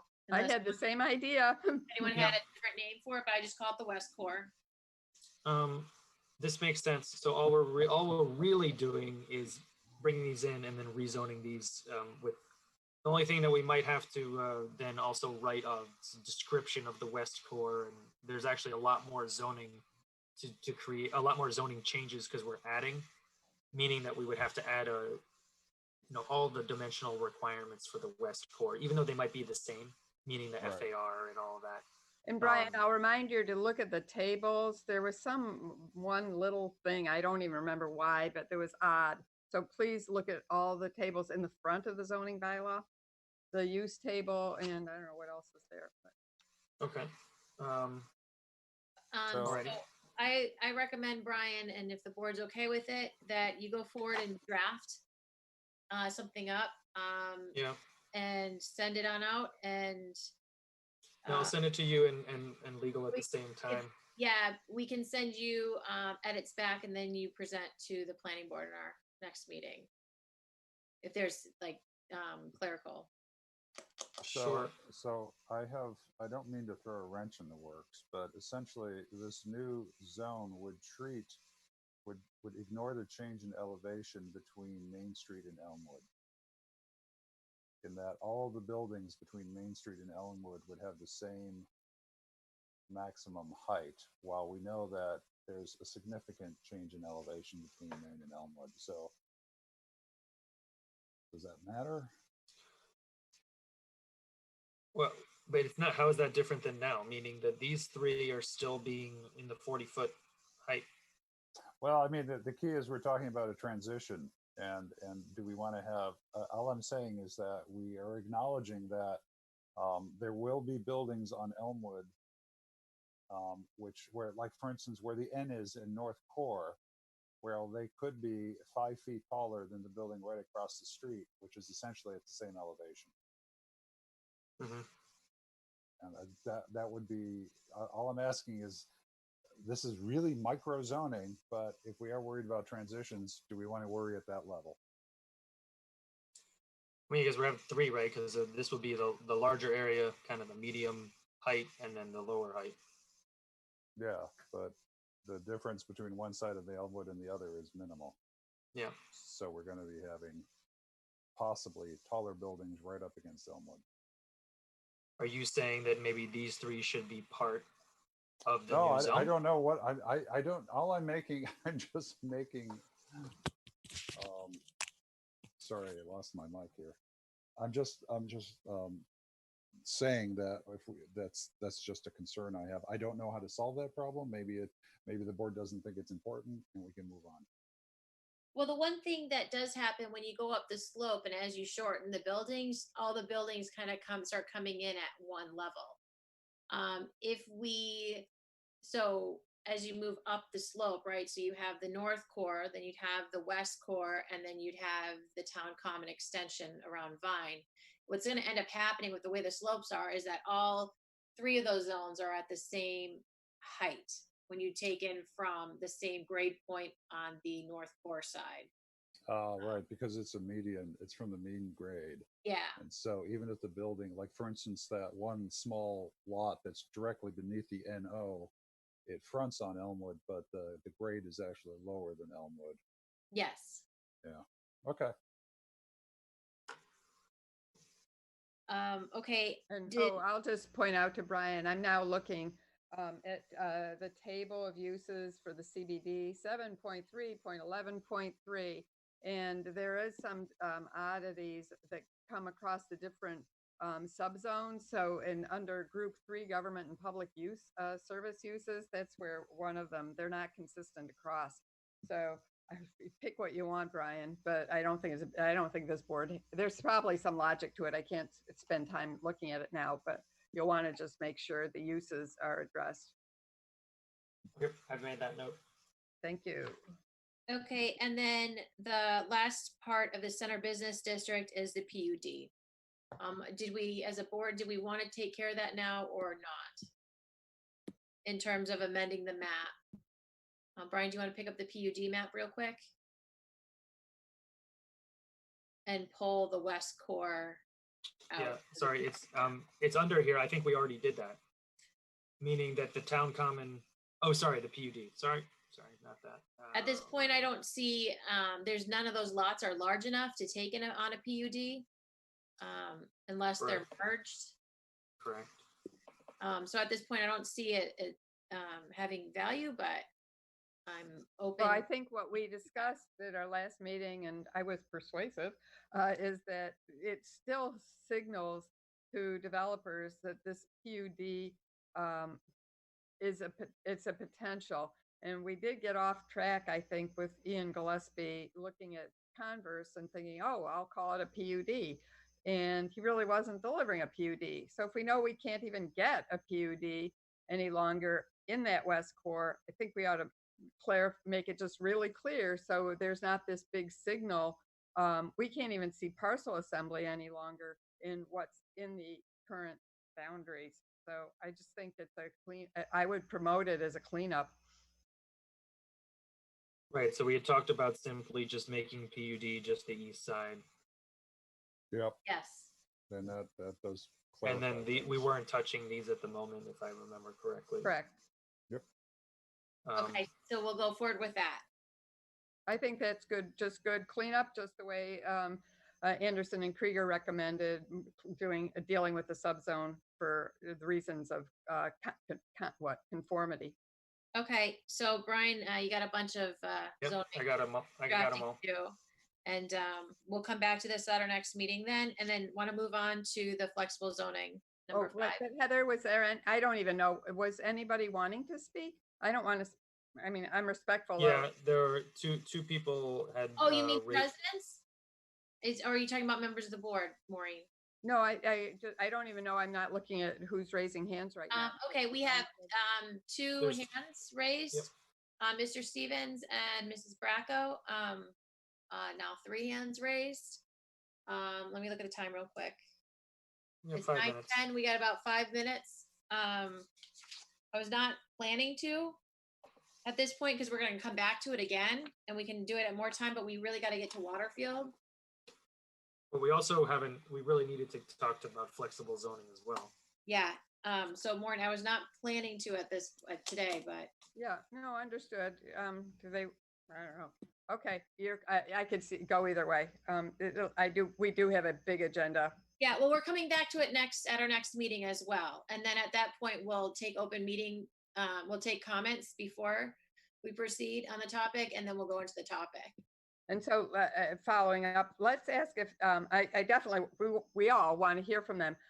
As we've now discussed, things are evolving, they should let us know even before the meeting if they have comments, even though I do think they should be able to speak, but I think it would help if they got questions or comments too. Okay, thank you. Okay, so let's move on to the flexible zoning. And so all members of the public, we will be coming back to this at our next meeting when there's actually drafted stuff for us to discuss. And we will open up for public comment at our next meeting and questions. All right, Brian, number 5, flexible zoning.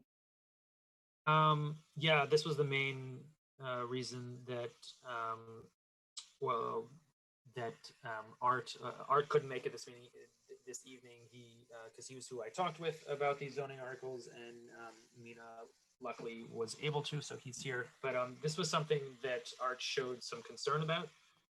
So I don't know if Mina, you kind of wanted to talk about your experience with this bylaw at all in I believe it's Concord, and then your kind of take on it in general.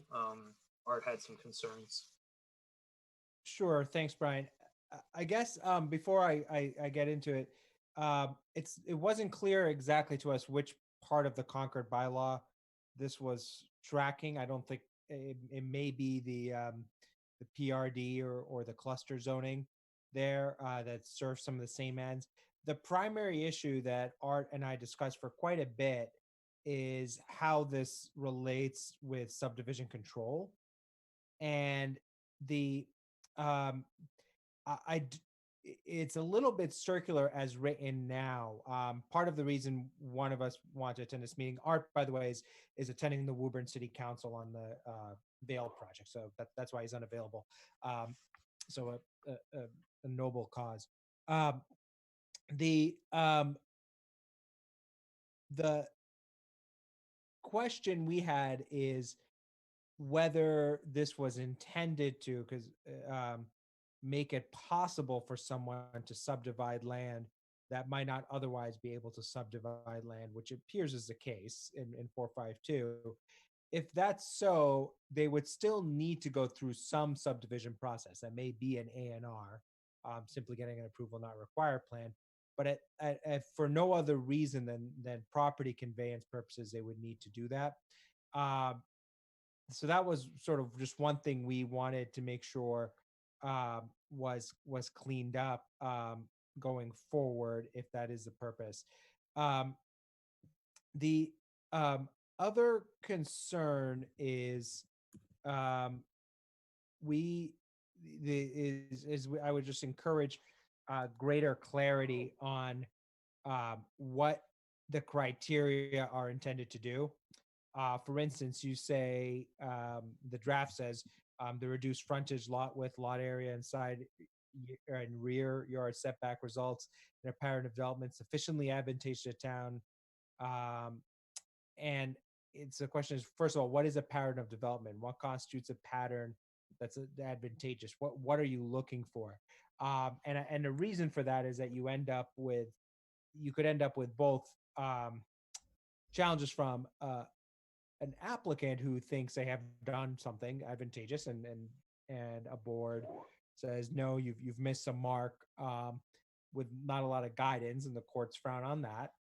Or the opposite, that an applicant and the board agree that something is advantageous to the town, but since zoning decisions on special permits are reviewed de novo, a court is left wondering when an abutter appeals what they ought to look at for factors.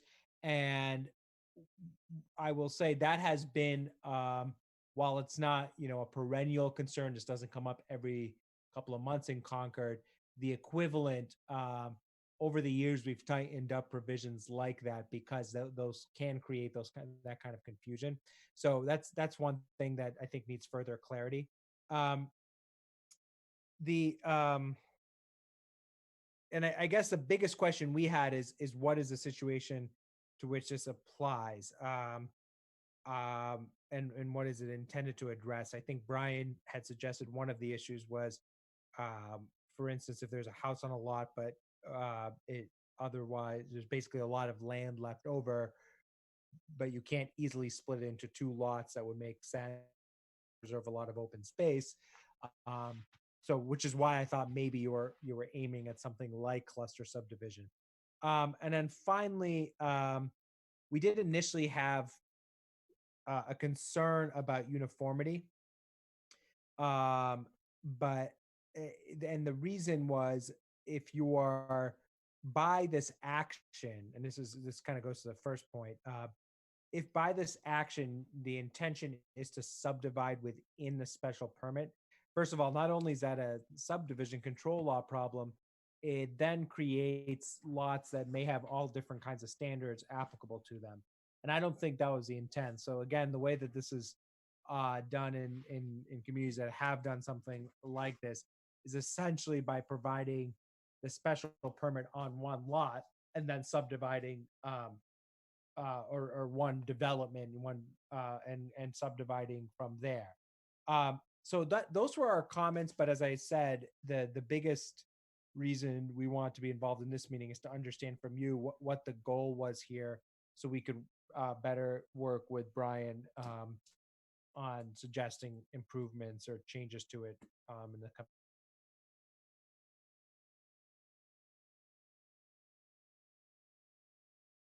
Did anyone want to kind of give a general overview of how we got here in about 3 Well, minutes? I will, because I'm Go for it, Maureen. You got 3 minutes. Yeah, exactly. You know, this is something that's been used by different communities, and Mass Historical Commission has certainly recommended it. It's by and large, although this one's natural and historic, it's used for historic resources. So I don't, what is our goal here? Well, it's in many communities do use this, and you could go back and find that document Mass Historic has and see what other communities are doing. Brian did some of that, but we'd welcome your doing it as well. It began as a preservation tool to work when a property is threatened with demolition, and all we have right now is a demolition delay bylaw. That's not unreasonable. That's what communities often have, but that is only a delay. But it also is an opportunity if there are ways to offer something back to the person seeking the demolition, to say, well, in fact, we would accept your doing some other development on the site. The site can carry it with some sort of agreement that's at the end of this whole bylaw that preserves the property, not just now, but in the future. So that's the goal, is to, it's a tool for historic preservation. Weston, we found, also uses a similar bylaw, and this is not Weston's, but we threw in natural resources. Weston includes the goal of preserving natural resources. Brian was pointing out that even in Winchester, on the very well-known development that's now called Abbey Road, that there was, I believe, Brian, you could help jump in, but do I understand where there's some trees that were now about to go? And we were, that the builder was hoping for some relief, which this could be used to address. And Brian, maybe help me out. No, it's not. It didn't have to do with trees. It just had to do. It didn't have to do specifically with trees. It had to do with. There was a development agreement that made the applicant go to apply to the ZBA for a variance, when in fact it really wouldn't be a variance, and it really should be something like a special permit, something like what we're trying to do here, because a variance would not be the right application. Right. What were they trying to do, though, that this would move the house 5 feet forward, simply to get it away from Dana Ave? It didn't have to do with trees.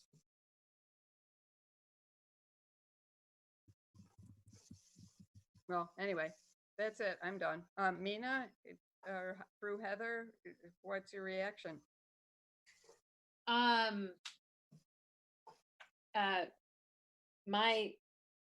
So I guess yes, Mina, what is your reaction to that? And are there things that we needed to do to tighten it up? Obviously, the A&R component, as you discussed, is something that needs to be picked up. But at the end of the day, it's really a preservation tool. But at the same time, it's also a lot of the historical houses and resources in our town are also our affordable housing. And so it's to keep those historical resources, which are also in our affordable housing, affordable is in the eye of the beholder, because it's not actually, some of them are still quite expensive in the general realm of the world, but more affordable inside of our town, and then provide additional units on that site without the demolition or destruction or loss of the scale that is currently that historical resource provides. Could we just provide the actual property which sparked this whole conversation, because it might provide some context? Brian, do you want to pull up the plan? I mean, or the aerial? Or we could just give a brief verbal thing. There's an existing historical property which is I believe it's a 2-family, and the developer is agreeable to preserving that house if we can provide him the ability to put in a small single family next to it on that lot. And so this would allow us to preserve the historical house and give the developer the ability to put another house on there. Otherwise, you could simply demo the existing historical house and build a single unit on that lot. It's really an incentive Yeah, it's an incentive. from my perspective. And this is one where it really triggered proceed with it. But there are tremendous places around town, actually more recently, where this could have been used to help support historical houses that we lost. We just lost one on Loring where a very large house is going up in its place, and that lot could have taken 2 houses. I know of many around, especially in the North Main area of town, where there are the lots could take 2 families, but you could do it under this. You could get 2 single units in there and keep the historical property, and also a lot of the trees too. So Mina, can you see this? Yes, I can. Yep. Thank you. So No, that is historical house. helpful. It has tremendous history for our town in it. And it has right now by right, they can add on to it and create a two family unit. It currently is a 2-family, but the conversation is taking that unit, gutting it, and then doing a big addition to the side. However, the streetscape, this house is a wonderful complement to the whole scale of that neighborhood. So the thought is, instead of doing that, this would be a good tool for them to use to get a second unit on that property without it being a mammoth 2-family. But we also and keep the affordability. Yeah, fair enough. And I am, now understand this a little bit better, and also understand this is a little bit different than the cluster subdivision provisions I was thinking Right. about. It's not cluster, Mina. Yeah, it's not. It's different. And I'm It has seeing more this. preservation and affordable housing protection. Yeah. I have to tell you, I'm not sure I've ever been involved in a matter where this particular provision was used in Concord. I certainly am happy to talk to the planning staff there to see how often it gets used, and whether it's had the intended effect. That this, as a firm, we've been town council forever. I've been town council there for 6 years, 5 or 6 years, and like I said, this particular provision hasn't come up. I may be talking to them about some recommendations on it too, but I get the purpose of it. I think it makes sense. It makes sense as something that would work. What you have to be mindful of, as I said, is consistency. I think the biggest legal issue is consistency with the subdivision control law, and that may just mean that what you're doing through zoning is creating a special permit that then sets up the ability to get an A&R. Yeah. And that may be okay. That may be all you need to do. But this is really helpful to understand. And Heather, thank you for queuing up an example, and Dia, thank you for queuing up that example.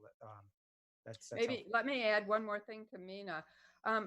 Because the town it's a Victorian town, and much of the housing stock dates from the 19th century. As a result, there are a lot of properties that are on large lots. The particular one, I can't tell you whether there ever was something next door, but we do have lots of examples where the older house is on the larger lot, and there was subdivision over time, but that particular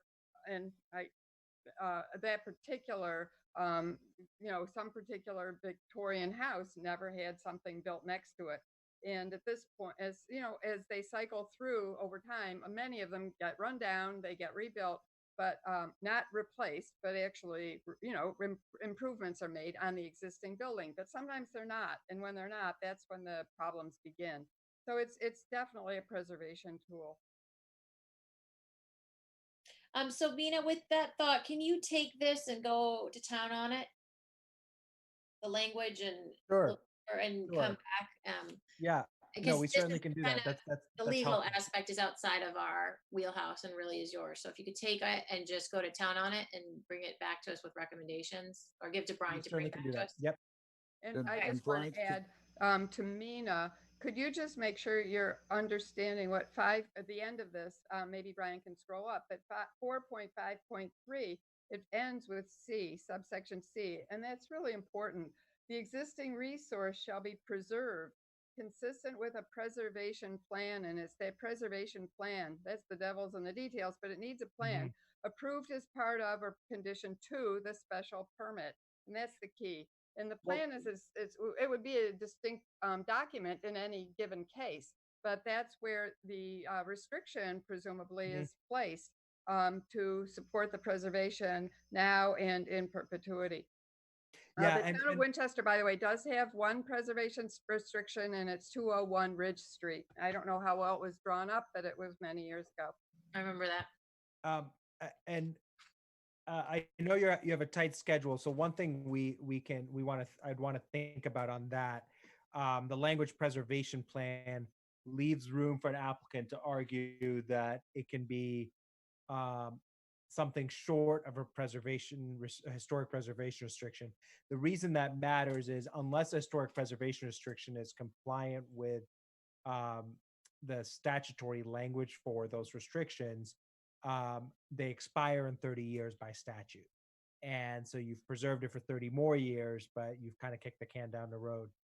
So if you would like to be able to have it in perpetuity, it really ought to refer to a requirement for a historic preservation restriction, which is akin to, for communities that have the Community Preservation Act, the kind of restriction that's required when they get funded under that act. So that's something to think about as well. It's less flexibility, but it also you want to be clear about it. We've had situations where developers have said, no, I'll just have it as a permit condition, and there's a very good argument 30 years from now that expires. See, that's why you need you to go through it with a fine tooth comb. So the goal is that they have to maintain that historical resource, not freeze it, but to not demolish it. And so it would be the historical preservation restriction is that house then cannot be demolished. And if I could slide in a quick comment, Brian, could you pass along the section of the Concord, whatever that we used, so that Mina can get Yeah, but I found it while we were here. With a few more clues from this discussion, I was able to find it. So oh, great, because I've been searching all over Concord's website and I can't find it. Another thing to talk to another client about, but it's 634 in the Concord zoning, or 633, excuse me, in the Concord zoning. Okay, excellent. Yeah, I chatted it to Mina during the I don't know if you got that, Mina, as well, but I did send it. I didn't, but I will take credit for finding it independently. You're just both excellent people. We're gonna move on.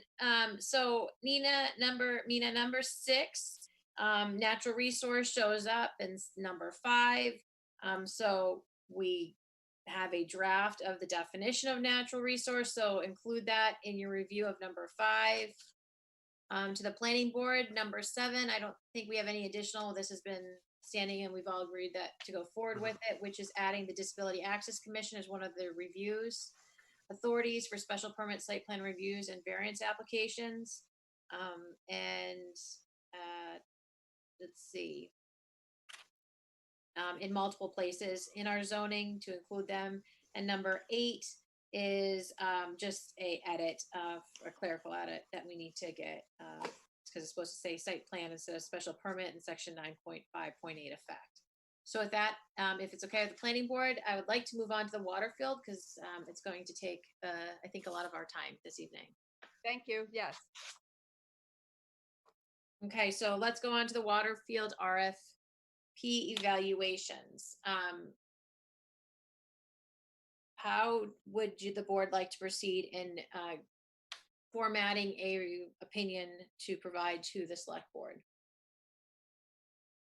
Could you remind me of what the deadlines are? Yeah. So quickly, I guess. Today's the 8th, and then on the 14th, on Monday, the select board is having their public hearing in order to get board, committee, resident, anyone's feedback, but it's not for the developers. It's simply for feedback. I think there's going to be a very short presentation through the manager's office of kind of like the bare bones kind of what we're going through a little bit today, and then they're just going to open up the floor for comments. The issue that we're having is that we don't meet again until after that. So the only way for us as a group to really make comments is to individually do them, or to go to the meeting kind of as a board and then speak there. So that's one logistical thing we need to decide on, how we're going to transmit comments to the board, and then we can proceed. But there's still another bit of the process, right? There's a hearing, but the select board isn't going to make a decision until they do some interviews, correct? The interviews are on September 21st. And if they don't all finish on the 21st, they will go to the 23rd. So it's public feedback on the 14th, and then an interview session on the 21st and the 23rd. And why is it that way? I'm sorry, I just interrupted you, Diab, I think. It's okay, go ahead. Why is it that way instead of having the interviews, then the public comment? I think, short answer is I don't know. The select board wanted to have input from the committees and the public before it shortlists the interviewers. Okay. So here's what I'd suggest. Could we see if there are any we would all agree should be either low on the list or taken out?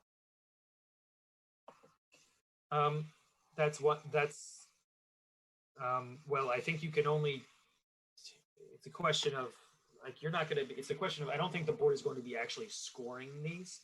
No, so I don't want to do it that way. Yeah, the planning board is not going to score like the select board has to. Yeah, no way. Right. I think some good things. So I think that's a good thing of a rule out for with reasons. And then I think another thing that would be beneficial of the board is, are there any questions that you specifically have? Because that's actually a good way. That could be our comments, could be questions that the select board has to ask the interviewers, for example, like stuff like that. But I hate to go off on a tangent, but I'd like to bring back to the original reason I asked the question, which is, when do we actually have to get our opinion to the board? We're not going to make, we can do it. If we want to do it by the 14th, that'll be difficult. But when is our next meeting, and when do we need to get it to the board? The board doesn't have to receive it at their public hearing. I'm going to jump in. The sooner we offer at least some views, the more effective that will be. This is moving really quickly. I don't disagree. I still would like to know, when are we meeting next? Well, we're meeting a week from today. We're meeting the day after the public hearing. Yes, and do we have any space on that calendar to continue this discussion? Well, let me remind everybody, we've just continued the hearing on Loring. We're going to be dealing with our town meeting articles. We've got the filing for, are we bringing Gillespie in then? No, as of right now, the 654 and 10 to 16 Mount Vernon are the 2 October meetings. We got a fairly big agenda. Diab, is your concern that we're not going to get through it this evening? My concern is we're not going to give it enough time, the time it warrants for the discussion. Okay. That's my biggest concern. Well, can we start and then we'll see where we end? Well, I have a question also. What is our goal for what we give to the select board? Is it a memo with recommendations? Like, are we going to rank these, or you just want to have questions and comments? Yeah, that was my original question of how do we want to proceed? Do we want to give them a letter giving them recommendations, as you said? Do we want to score? I don't think we should be scoring that select board. I just think it's a general overview and coming in with points that we all agree on. Unless like we all to have see- a clear favorite. I'm sorry, what'd you say, Heather? Oh, I said unless we all have clear one or two favorites, we That- might as well say that. Right. I'd like to hear what others say because I certainly do. Yeah, me too. I- Okay. I would imagine most do. I think that it might make the most sense the way that this is going is that if we talk about the top three and then have questions and comments for those related to those three. Good. Okay, so Brian, in 2 minutes or less, can you give your top three and why? Could I make one request? Can you first put up those images so I know? Yeah, which one sorry, you're yeah, talking I'm I about? gonna- had them on my screen. I didn't realize, Brian. There's so let's get this up. So I have an augmented Excel sheet. Everyone seeing this? Yes. Thank you. Okay. So this one actually doesn't do it justice. First of all, I didn't put these pictures in, but this is the only one that's not color. So don't for I whatever like that yours better, Brian. means. Can you go to yours? Sure. I can go super simple and then go to the so this was done by JM Goldson's team, and they did the same thing that I did, but much more extensively. Yeah, no, it's too much. Yep. Hold on. It DM is quite. pictures. Yeah, but I have both Wait. here. Brian, I don't have that one. When did you send that? The one that you just shared from Jan. I think I didn't send it because it has to be changed. I might have sent it already, but it still needs to be changed. I Okay. got a copy from one of Brian's emails. Brian, have time on that? Brian's. There we are. There Okay, you go. so I have all 6 of the proposals. This also only, again, not the best one here because it only shows the front gatehouse building and doesn't show the extent to the extent to which it's really out there. It's just showing this gatehouse here, and is not showing obviously the rest of the building. Okay, just say your favorite. Oh, so, so I'll get to it. So I think that there are some scaling issues, but I actually think the one that was trying the hardest to do contextual development was Penrose, even though there's obviously issues with this roof. But I kind of thought that they were trying the hardest, and in terms of the design, in terms of and their affordability levels. I'm going to get those up. Those will just take a second. Are certainly like kind of in the mix that we're looking for. So Penrose had, it is a little taller, but it's actually kind of in the middle of or I guess a little bit taller, but somewhat in the middle. The FAR is actually the second lowest. So it's a low FAR. It's a taller building, which has more space for the front. Their parking is quite low, and their public parking is quite low. So this is really a true.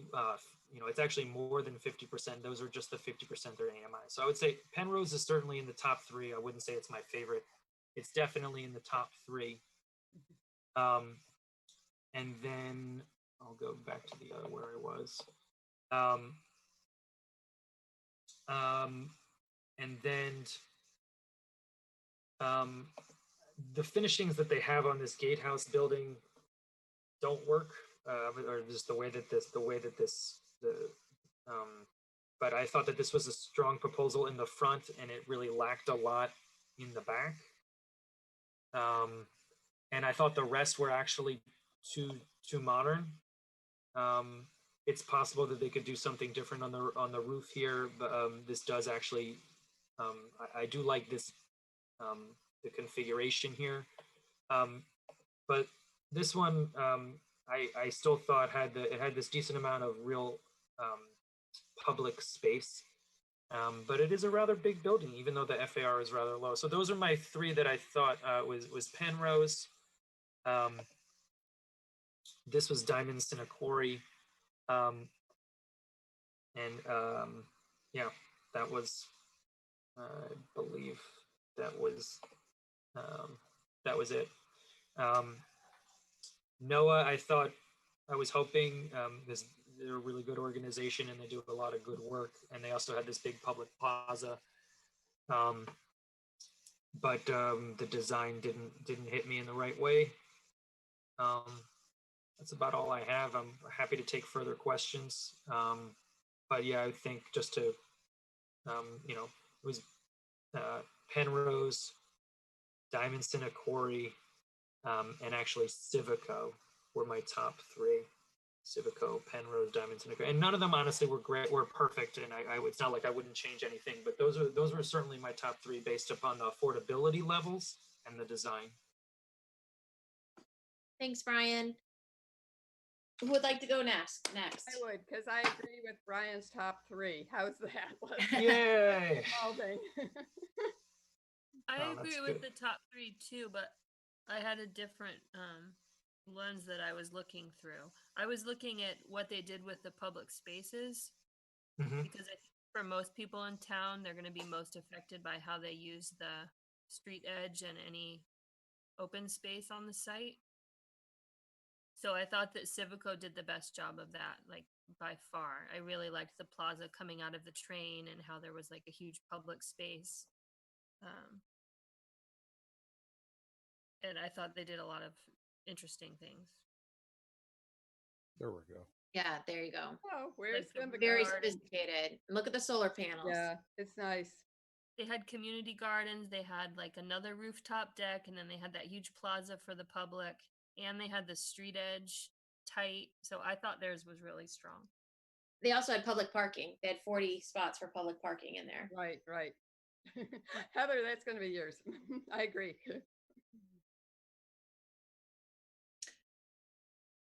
To add to that, I'm just going to jump in because I agree with everyone as well. The other thing is I don't like having the public space on top of Waterfield. I like that it's pushed back towards the train because you already have the common, and you want to continue that facade, which is why Civico's proposal is so excellent design wise, and the height and the massing and the way they hide that massing, it's exactly what I've been trying to express in terms of other sites in the center business district.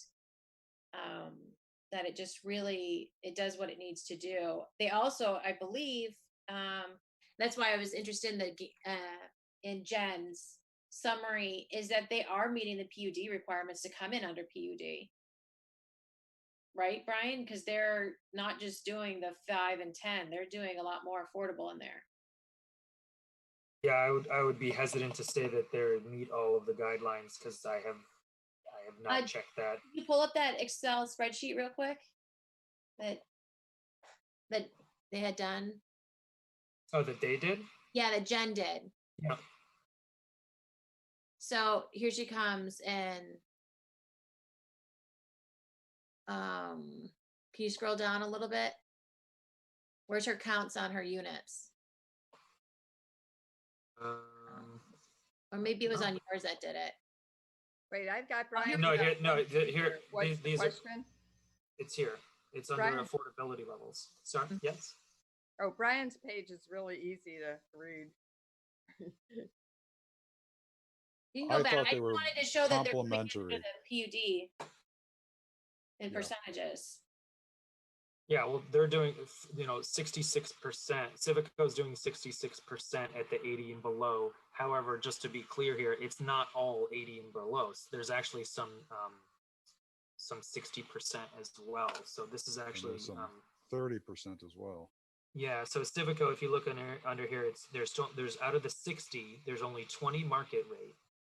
Then you have 8 at 80, and then look, there's a big chunk at 60. 24 of the units are at 60%, with 2 at 50 and 6 at 30. I mean, they're really trying as well. Yeah. So let me jump in here, since everyone seems to like. I really ranked Civico very high. I really appreciated the fact that they spoke with the local businesses to try to figure out how to deal with access for deliveries. And I didn't note that in any of the other proposals. The one failing mark I give for Civico is they did not explain what they were going to do, who was going to manage the units after they built them. And that was Yeah. a specific. I wrote Yeah, down that they didn't say they'd have a leasing office like some of the other ones, or like it Well, wasn't spelled out. yeah, and the unfortunate thing is that their layout, they actually gave the question they were answering, and it said we need specific things on what you're going to do, and they didn't respond to it at all. But all of the other, all of the Yeah, I don't comments think. that- I want to say with one thing is that I believe everyone has met the minimum criteria. Just Yeah. so you know, I believe. Sure. That was the one thing I was looking to see whether they would manage the units, and they simply said there's some third party, but one of the requests was describe the process by which you will select that other party, and they did not go into any detail at all. So I was very disappointed, but I love the design. I really do. I like the fact it's a 3 to 4 story, not a 5 to 6 story. They're making as much use of that space as possible. I don't know if I agree with their choice to keep the old Chamber of Commerce building, but they do have imaginative ways of reusing it. So I like them. I liked essentially most of the ones which had, I like the list that everyone else liked. So there. The detail is phenomenal in their rendering as well for Civico. Their design detailing, they're pulling in the traditional architecture and really working with the scale on it. As you like this one, for example, is just really blocking and massing. Civico just took it to a whole nother level of detail and brought in modern flair, but really kept the traditional background and bones in place. Yeah. And I found so many of the views from Church Street were horrible. I mean, you looked up and you saw this towering thing which didn't fit at all into the design of the neighborhood. And I do wonder if everyone got the same pictures to put their building behind. They did. We gave them 3 high-res photos. Good. That explains why that one truck from Cambridge is in everyone's picture. Yeah, we gave them one from church, and then one from Laraway. This is essentially that Laraway photo. Yeah. And then there's another one from the Common. Those are the 3 photos that we gave to everyone. I believe, this is what they did for that. Yeah, I mean, I'm not so sure I'm thrilled with this front design, but I don't think it would take major tweaks to make it fit in better. But yeah. So I guess we all agree, right? That's amazing. So, Penrose, Civico, and Diamond Cinnacori. I think Diamond Cinnacori is something else. They're now Diamond Cinnacori is called Waterfield WPP, the Waterfield Preservation Partners. Oh, is that why? I do think that, picking up on what both Heathers said, that Penrose is a distant third because of the way I think both Civico and Diamond Cinnacori have they create the edge that frames the Common, whereas Penrose has that plaza, right, exactly, that kind of bleeds from the Common, and then you kind of get the cars, and it doesn't close off the Common space the way I think is more attractive in Civico's and Diamond Cinnacori's. Agreed. It's too bad because I like that architecture. It just doesn't look that great from the street. Like there's no entrance. It'd be great on North Main. No, Well, it really would. I was disappointed by that upper story because it is very blocky. And I agree. I was looking at the bottom half. But the bottom half. I wasn't looking at the hair. But I think it would be great in North Main, contextually. We're really obviously looking for a partner here, not necessarily a building, right? So this is a starting point, I think, even though they put how many, I'm not just talking about Penrose. I mean, all these people have just put in so many hours, some clearly a lot more than others, actually. But overall, we should be very happy with these results. I'm thrilled. To be honest, it's been a long road. It has not been easy. I mean, this has been since I came here. Yep. we're So talking about the 60. Yeah. hang on. So process. So there's a consensus about the three. Penrose is the distant third. I think some of us, maybe the majority, believe Civico is the first choice. I think we can rank them, and the comments have been made in this meeting. Could we authorize Heather Von Meering to speak for us at this meeting of the select board next week? Heather, are you available? What day is it? Monday. It's Monday. It's Monday. One moment, let me check my calendar. What time is it? I mean, I think it might not. I don't know. I think it might not be till 9 actually. If it's at 9, yeah, anytime after 7, I am available. I just want to make. Sometimes they meet at like 8 in the morning. It's like very strange hours. It's an evening, and I believe there's actually a lot of other. I'm actually positive that there's no way. The train station is on there as well. Yeah. Not the transfer station. I'm sorry, is on there. It's always going to be a heated. There's no way it's going to be before 8:30 or 9. Zero chance.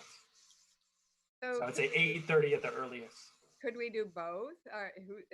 Could Brian summarize the bullet points? And certainly we've got priorities right now, and we have ideas of why we favor them. Unless maybe would Heather, Hannon, would you be willing to just, if Brian could even just draft it, could you send it back and help Heather Von Meering? And then, unless Heather Von Meering you want to, but I just think let's try to get a memo out. If I would love it if the board would. I don't know if we can do it though, because we're down to a 4-person board. If Heather and I can do it together, where I draft it and send it off to her for. Bless you. Go for it. Can we do that though with the 4-person right now? Or yes. Is it, we can. Okay. 2 people. No, it's 2 people. Yes, there's not. You just need to have a vote. Okay, that supports it. Heather and I draft it together and submit it. Memorializing the comments that happened at this meeting on 8/9/8. And then, well, Heather, are you okay with that before we go into discussing? Yep. Okay. I volunteer you. And then I'm happy. I will attend that meeting on behalf of the planning board and read the memo or summarize the memo on record, because I would also like it summarized, because just sending an email, it's unclear. Right. No, both are preferable. So I'm happy to go. I have it on. I just need to get the exact time when it's coming on the agenda. And I just wanted to clarify, because I didn't look back. Civico is coming in under PUD. They qualify for a PUD. Waterfield Preservation Partners. What were the counts on those units? 60. Can we go down to the count though? I want to make sure they're coming under PUD and not the 10 and 5. So they're coming under a PUD or a friendly. But in terms of 10 and 5, nope. The minimum is 25% of anybody. So then they couldn't even. Yeah, they couldn't. Yeah, they couldn't even apply unless they had 25% affordable. Okay. All right. So then I just want to make sure, double check that, to make sure that they were coming in and none of them. Do we want them all to come in under a PUD versus a friendly 40B? We still get the counts, correct? Yes, Of course. I much prefer a PUD. Yes.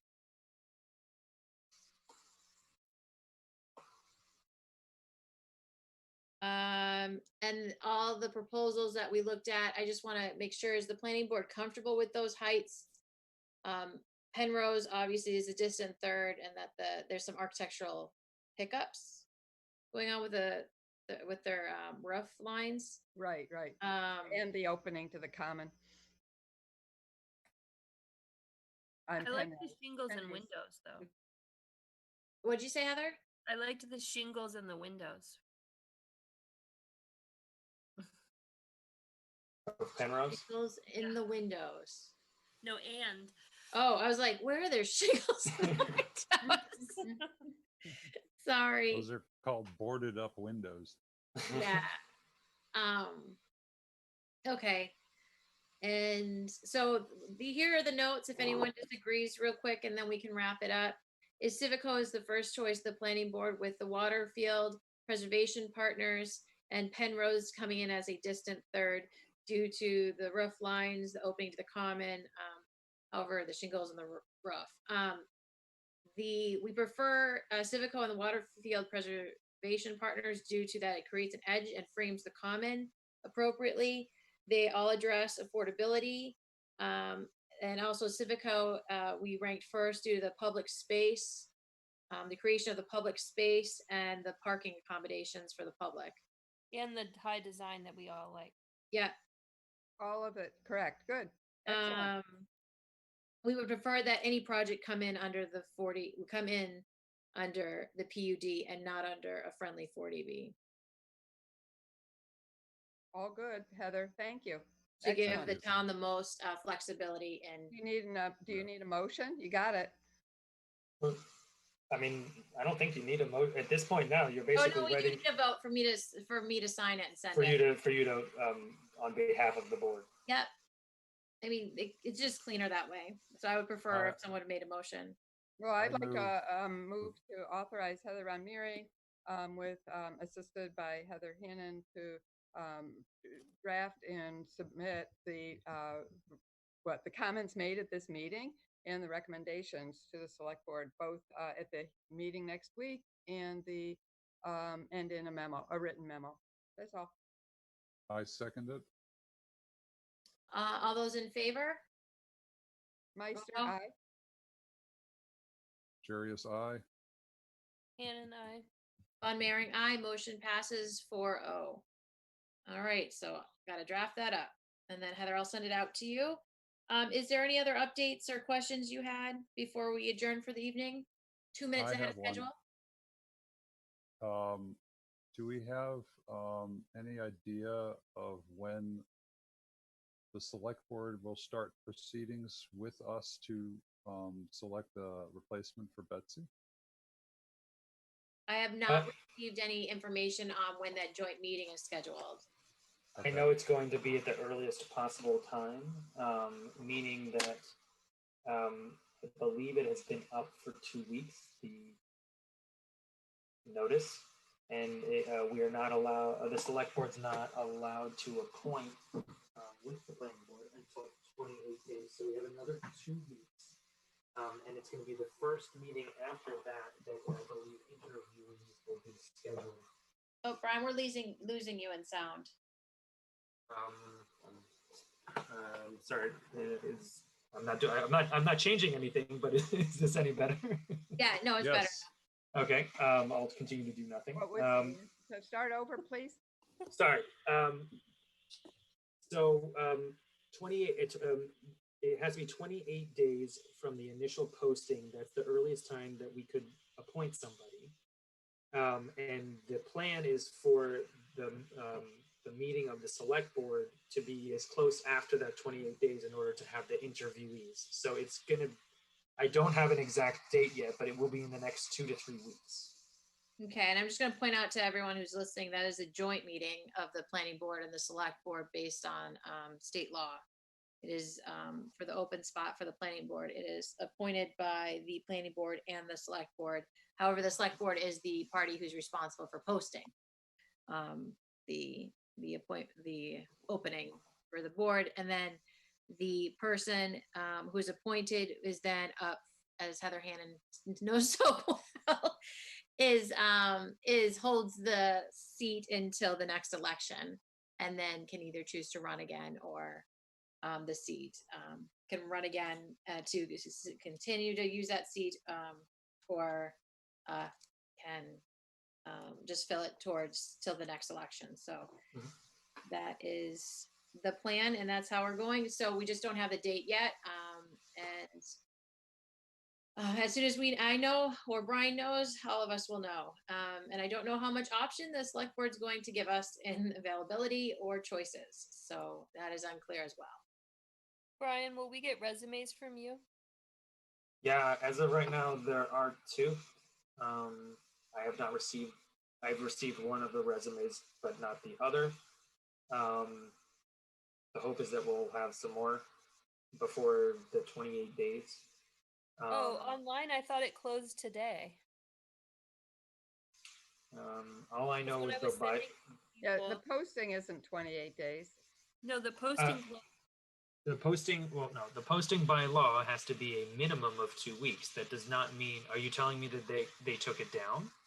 I thought it said it was closing today because I was forwarding it to people and I thought. Oh, is that why? That's news to me. That's what I was I only, yeah, no, that's news to me that they're taking it down. The only thing that I knew was that it has to be up for a minimum of 2 weeks, but they obviously could have put it up for longer. I was not aware that they were taking it down. I'm opening it now. Maybe I read it wrong. Closes September 8th. That's okay. So they just did this. They did the state minimum, is what they did. So does that mean they can't accept any more? Is that it? Sounds like that. That's a bad move. Yeah, I don't know why it was so short. They just did the minimum. I said I said it has to be up for a minimum of 2 weeks, and we can't make a decision to 28 days. And the manager's office they took the rest of the. They took it. Obviously, if it was. I mean, we'd prefer to have more, but I did not know that it was going to close. The point is that I did not know it was going to close today, nor did I think it was going to close today. I thought it was going to be up for, I don't know, at least closer to the time of the 28th. It sounds like there's a lot to review here. That's why I was reaching out to people on Friday. Well, it closes at 11:59. So for all those out in TV land listening, if you want to be a planning board member, we'd love to have you. You got an hour and 58 minutes to get your resume and everything. Please do that. So I have one question. Can we move on? I mean, we've got thank you. Yeah. Go ahead. Just, Brian, at some point, maybe we've got the next couple of weeks, I know are crazy busy, but you're meeting with the tree people, the street tree thing. We have this local historic district committee and it just languished. This was such a huge effort once upon a time to get the vote from the select board. We got it. It hasn't gone away. It just seems like it's got real value. Can you call a meeting? Yeah. Yeah, no, I'll reboot that committee.